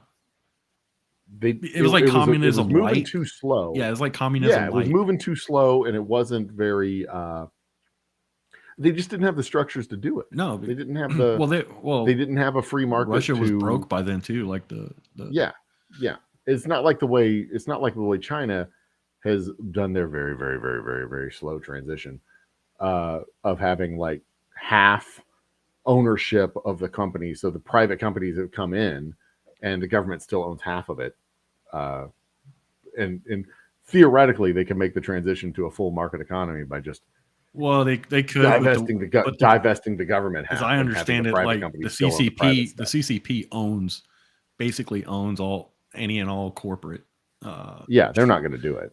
They're not going to do it. So they have the facade of CCP China has a facade of corporations, but it's like with these corporations, like you have a board of trust or board members, but you also have on that board, the Chinese government has a man or two in there. Yeah. The commissar, commissar of that. And they basically do a lot of the shot calling to where it's, well, not the day-to-day stuff, but if it's, they have, their interest is not inside the company. It's the interest is for the CCP. It's making sure the company complies with the state. Yes. But in theory, what the post-Soviet Russia didn't have was that private-public partnership. When Coca-Cola goes into China and opens up a bottling plant, Coca-Cola doesn't own the bottling plant. Coca-Cola owns half of the bottling plant. Well, the CCP has a setup in a partnership. Has a setup right now of what Russia tried and failed to do, basically. And they could. Yeah, exactly. And if Russia had succeeded in doing that, they may not have fallen into the oligarchy, but they did. But they did. When everything went to shit, it fell into the oligarchy. Y'all are the winners. Let's reconsolidate everything. And they've developed their proto-capitalism that's more, Russia's more fascistic now than communistic. I mean, the corporations, the owners of the corporations are government officials. Yes. And that was basically the same thing that was going on in Nazi Germany, where the government officials were sacked and they were replaced with the corporate owners. And the government ran on the largesse of the corporate owners that and it was self-regulating, whatnot. And they still had ministers and whatnot in the government ranks, but they were the country ran the country ran on the corporations, and the corporations ran the country. Yeah, there you go. It's just a facade of corporate. You don't really have controlling ownership of your country. Right. Like you can which is the opposite of what the communists did, which was the government owned the companies. Yes. And it was complete. It's almost like another end of the spectrum where you have exactly where the government owns the companies, and it's outright. Outright. The companies they don't have power to control the government. The government controls the companies. Yeah. And then on the fascistic side, the companies control the government. The government really doesn't have power to control the companies. Yeah. They can, but not all of them. Yeah. They are polar opposites of each other. That's one of the reasons why the fascists hate the communists. Yeah. They're polar opposites. They both have authoritarian. You know what it's like? It's almost like a horseshoe. It's almost like a horseshoe shape where you have communism on one side, socialism, then you have fascists on the other side. Not socialism, communism. Those are two different communism, then you have what is it, socialism? Socialism kind of in the middle, and then fascism on the other side. Yeah, so it's just weird. Yeah. But my uncle had a bunch of stories. Wild west of the late 80s, early 90s, or late 90s of Russia. It was that in Russia. Yeah, that's what when all the private stuff was public stuff was being sold off to private. When you could buy a submarine, you could get a battleship, you could get a helicopter, you could get a warehouse full of tanks. My uncle was telling me that's how whatever. Like his company was able to get into Russia to begin with, because Marathon Oil is an American company, but they were able to retain the interest and stuff over in Russia for different projects, drilling projects and stuff over there. But and he said, and he was like, you couldn't do that, pre-80s and stuff, or like in early mid 80s until the wall fell and shit, because it was an iron curtain over there, and they didn't let anybody in there except Russians. And after it, that proto transition period under Yeltsin, when it could go either way, and then it just went all to shit after Yeltsin. Just the collapse of The collapse was stark. And I mean, it just goes to show if there's not a multi-generational commitment to the process, because that's all it took was just one guy saying, "Nah, we're not going to do it anymore," and it just undid. And it's been a 30 year, no, not quite 30, 20 something year ride down the gutter. Yeah, pretty much to the point where they're where they're looking at the very real prospect of national dissolution in like 20 or 30 years, because their population just sucks. It sucks. Their replacement rate is shit. They don't have enough people. They're just yeah. It's gonna be a very interesting next couple of decades, I think. Yeah, I mean, oh yeah, 100%. Because you got China that's on the precipice of a population collapse. You've got Japan that's on Japan's the verge of a population collapse. You've got Russia on the verge of a population collapse. Parts of Europe, but not all of Europe, they're on the verge of population collapse. And there's a whole lot of time between now and then for us to develop robotics and automation and all kinds of really cool things. But it's going to be interesting to see. We're already seeing manufacturing coming out of China and going into India and Mexico and back here to the United States. But we just don't have enough people to replace 700,000 workers in China or 700 million workers in China. We don't have enough people. We don't have facilities of scale and we don't have a production infrastructure in America anymore. Oh, we do. We just don't have it on scale that we need it to be. No. We don't have a production infrastructure big enough to make 1.5 million iPhones every year.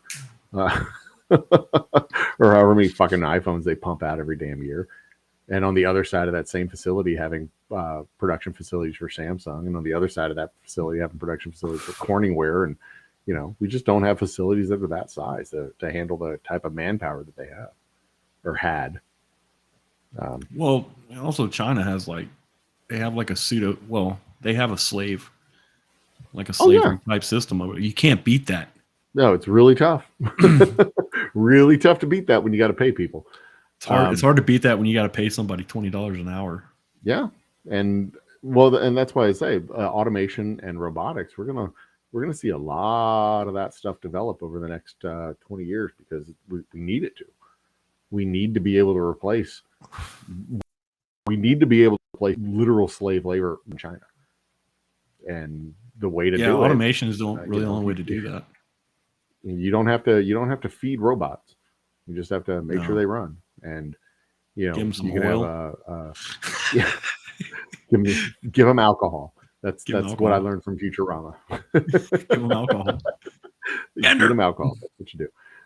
But yeah, we got to replace a half a billion Chinese workers.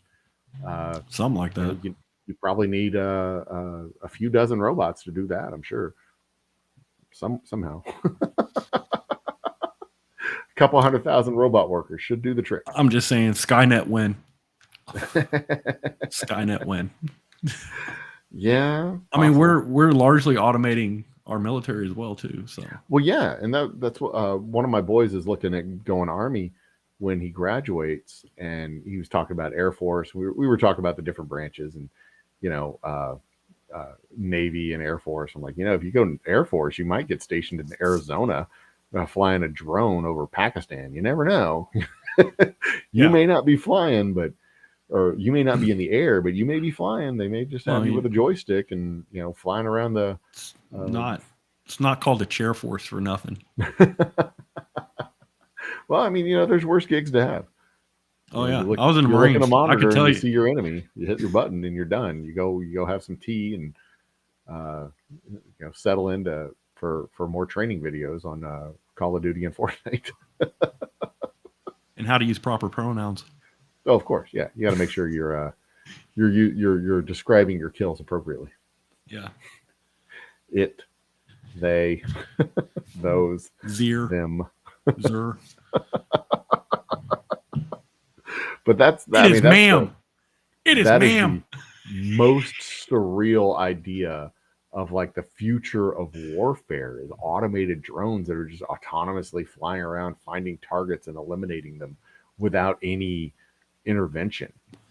I mean, I don't know if they're going to go that far with it, to where I think you're always going to have like a person trying to making that decision. You have probably to. On the offensive units, but I gotta think that there's some kind of fail-safe with our nuclear arsenal, that if there's not some kind of code that says stop, there's an automated thing that defends us automatically. Like, everything's wiped out, we can't stop it. We don't have to actually launch them all. I mean, maybe, I assume, I don't know. Well, maybe that's why they don't put me in charge of this shit. Well, the thing is, I could imagine a fleet of drones flying around, just as a defensive failsafe, that everything is lost behind the lines. These guys' job is to be the next, the first wave of the counterattack. Yeah, I mean, I just like nuclear warfare. In my opinion, I don't think it's, the thing about it is, it's like it's bad for business.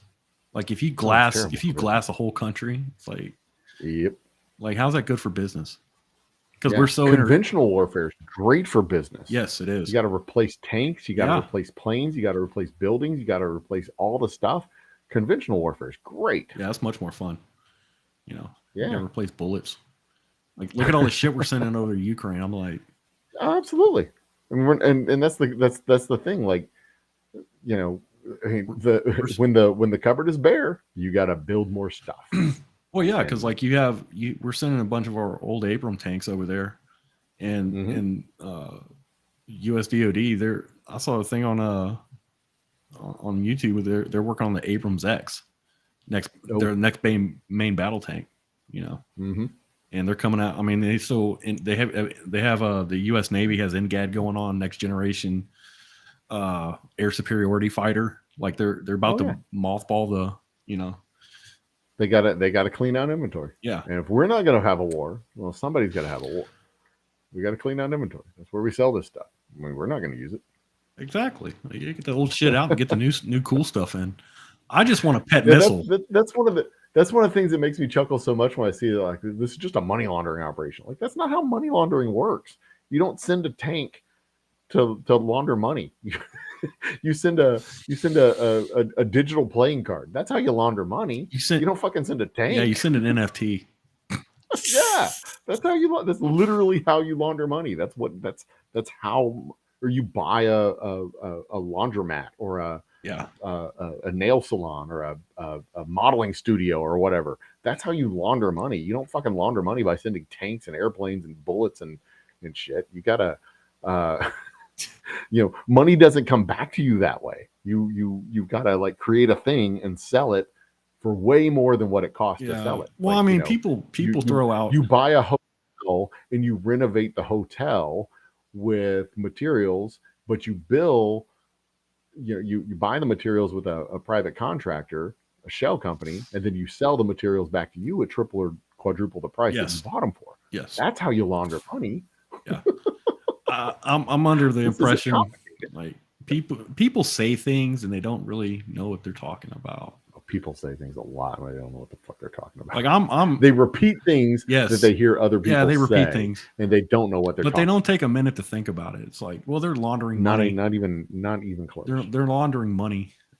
It's like how they're sending tanks. Look, dude, we're just doing away with our old hardware. We got some new shit coming out. I want a pet missile out of this because my tax dollars. I think I deserve one. And it's great for business because all that stuff has to get replaced. This is a boon to defense contractors. Northrop Grumman and Boeing. They have to. They gotta pay their employees, bro. Yeah, I mean, who's chattering in the ears of the DoD to send F-16s and fighter jets over to Ukraine? It's the people who build the fucking fighter jets. Yes. They're like, yeah, send them some. We can build more. It's cool. Yeah, because they're already working on Block 4 of the F-16s and F-15s and stuff, like Block 4 upgrades for them and stuff. Of course they are. They got to get rid of that shit from the 80s. Yeah. I mean, it's the circle of life, bro. Like, get over it. I mean, the fact that the anti-air defense is working right now, they want to have jets to make it even better. Just fucking give it to them, dude. I don't care. I just want a pet missile out of it. Just give me something. No, that'd be fine. I want a Modus. You know. Yeah. I want to have fun. I mean, I'd love to. I don't know. I mean, I'd like to see the end game like start to become a little bit more crystal clear over there in Ukraine. I'd like to see what the end game is going to be. I would like to find out. I would like to see like progress towards it. I mean, I know it's just been a year and they're like regrouping and getting everything ready to go. This next year is going to be an interesting year because, you know, Ukraine's got all its cool stuff. Would you remember whenever your shit first started, it was supposed to be over in a couple weeks? I remember. Yeah.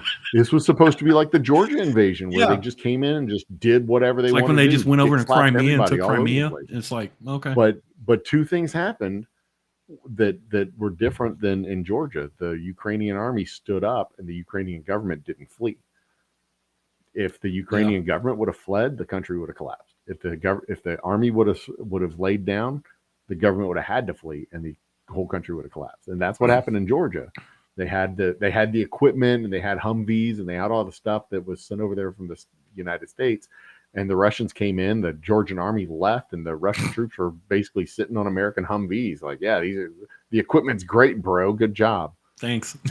Loot drop. But Ukraine didn't have all of our equipment yet. They used our intelligence and they used our the information that us and Europe and everybody else shared with them to help them like form a strategy. And they stood up and they fought. They did a thing that nobody expected them to do, and they fought and they won. They fought back. They didn't win. They fought. A lot of people grossly. Then they started pushing them back. A lot of people. You know, a lot of the experts, quote unquote experts, also grossly overestimated Russia's ability to wage war. I think we all have for many years overestimated. I'll cop to that too. I don't know because I really don't give a shit. We always, I grew up in the 80s when like Russia was the big bad terror. Yeah, they're constantly having military parades of the world and ICBMs and stuff in the streets. But on the other hand, when you think about it, like, when have they ever projected power anywhere in the globe other than Hungary and Czechoslovakia and Poland? Yeah, pretty much. I mean, they got their asses kicked and they didn't get their asses kicked. They took over Afghanistan. They had to fight a guerrilla war that was not victorious. And they got pushed out. They got bled to death and pushed out by American technology and Mujahideen that were trained by Americans. Mm-hmm.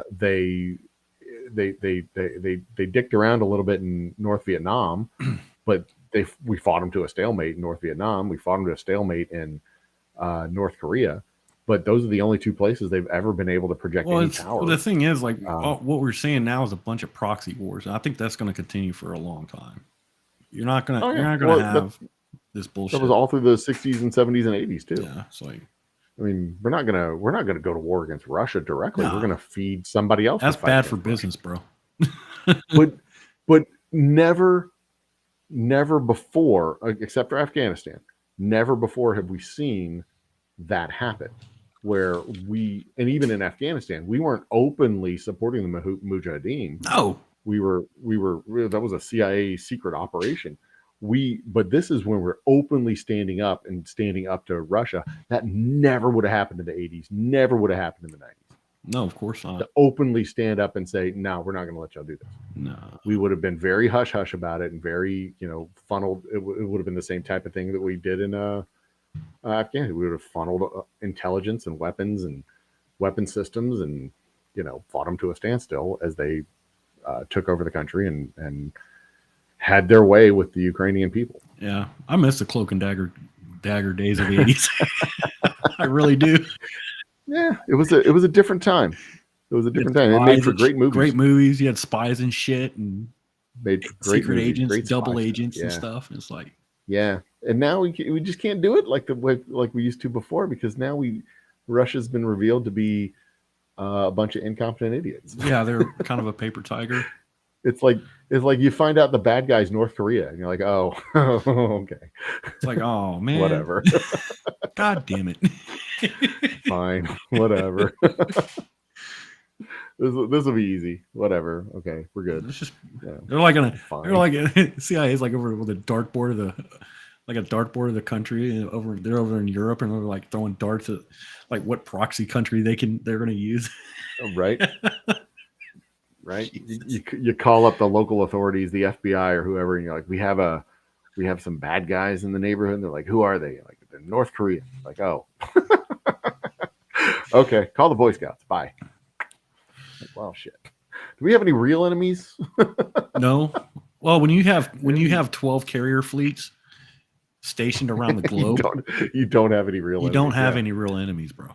And that's what I said when we talked about when I did the happy hour about the next superpower, because they talk about the end of America's hegemony and the end of the global control by the United States and who the next superpower is going to be. And basically, my thesis was it's going to be us. Yeah. There's nobody. It's going to be us for as long as we want to be the global superpower. Yeah. The only country that's going to knock us off the perch is us. Yeah. If we don't want to do it anymore. Mm-hmm. Because we have the two largest air forces in the world, and one of them's a Navy. Mm-hmm. Like, what the fuck? One of the two largest air forces in the world is in the ocean. You have like who does that? You have 12 carrier fleets, six in the Pacific, 6 in the Atlantic for force projection. Yep. You have they don't even know the number of submarines we have underwater. It's just And one of those aircraft carriers is armed with enough. Its air fleet by itself is large enough to take on 3 of the top 5 air forces in the world. Yes. And again, 2 of those top 5 air forces are ours. So and I heard, it was like people were like, oh, China's developing aircraft carriers. I'm like, bro, have you seen their aircraft carriers? Like their aircraft carriers, they're retrofitting old Russian aircraft carriers. Like they're trying to learn. It's like a slab of concrete on top of a barge. Yeah, and it's like, dude, China is not a military superpower anytime soon. It's like the most advanced aircraft carrier that they've actually built is still several generations behind. Yeah, what we have now, and they're facing a population collapse. Yeah, so like, who are they going to put on their air force and their aircraft carriers? Who are they going to do? The kids that are 35, 45 years old and their kids, a third of them, a third of that population. No, yeah, they ain't got people. Well, you remember like back in the day, because they had the thing where in China it was better to have a male child and the female, and so they were killing like their female children and stuff, and now they have more men than women. They can't reproduce. Yep. It's like that's the thing. Unless they have a whole lot more old people than young people. Yeah, same thing with Japan. They've got issues. Same thing with Japan. Yeah, they've all got issues. And that was the thing. It was the next superpower: Russia, India, China, Europe. That confederation of states in the East African Confederation. I think Brazil was another possibility. China, like none India. Of those. They don't export culture. Yeah, they don't export culture, except India kind of exports culture, but not on the scale that we do. They don't have a international. They export coders, dude. Currency of operation. They import their food. We export food. Yeah. They don't have a military that can project all across the world. There's like nothing going for any of these countries to make them a global superpower. Yeah, not anything in the near future. Even put them on the path to become a global superpower. Nah. And it's like the next global superpower is the United States. Unless we don't want to do it, like for whatever reason, we choose not to do it. We fuck ourselves. Yeah. Then we're, but we got enough people who want to prevent that from happening. Most of them run corporations, but we still have enough people who want to prevent that from happening. Well, I mean, it's like you take, for example, like the Strait of Hormuz, where like the vast majority of oil gets shipped out of, because you have to come out of Strait of Hormuz. Mm-hmm. Over there, and who do you think is guarding and securing that shipping lane? It's fucking Exxon's Navy, ours. Yeah, ours. Yeah, it's the military. The military of the United States of America. Exxon's Navy. That's who it is. Yeah. But it's kind of important because otherwise Yeah. you'd have East African pirates coming out and off of Yemen and Oman and stuff and like jacking oil tankers. Could you imagine how fucked a country would be if the United States Navy said, "Yeah, we're not going to protect your ships anymore"?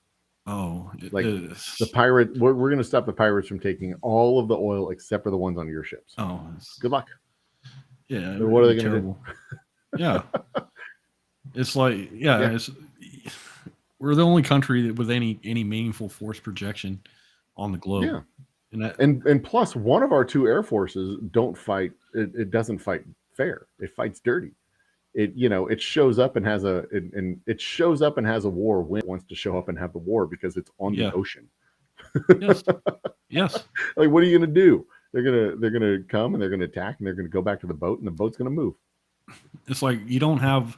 Good luck. No individual country has leverage whenever you park a battle fleet carrier, 50 or 100 miles off their fucking shore, dude. It's like you're done. You're done. Yeah. It's like and just its presence there is like yes. Yeah.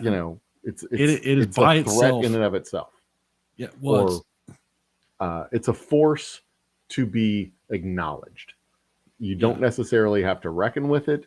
It's not necessarily just showing up. You have to is a de-escalation. Has to be acknowledged that there's a thing there. Yeah, just it showing up is a de-escalation thing, right? In itself, right, and that's like and that's usually the intent is to look, guys. Sometimes showing up with the biggest stick. Yeah, put your guns down because they're ineffective against this. We will glass pragmatism.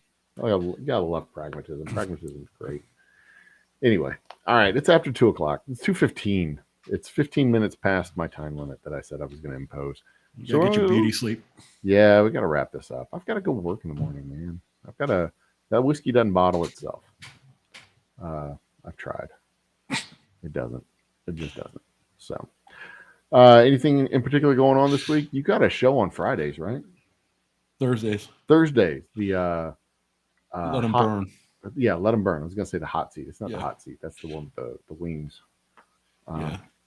That rotates around to different channels, right? Or does it on the? Yeah, it's mainly the host. It's down to me. It's down to me hosting, and then Rob hosts. Rob's gonna be hosting this week. Rob says. Oh, there you go. And he's gonna be. He hit 1,000 subscribers. He's Mr. 1K now. Oh, cool! I'm on my way to 2.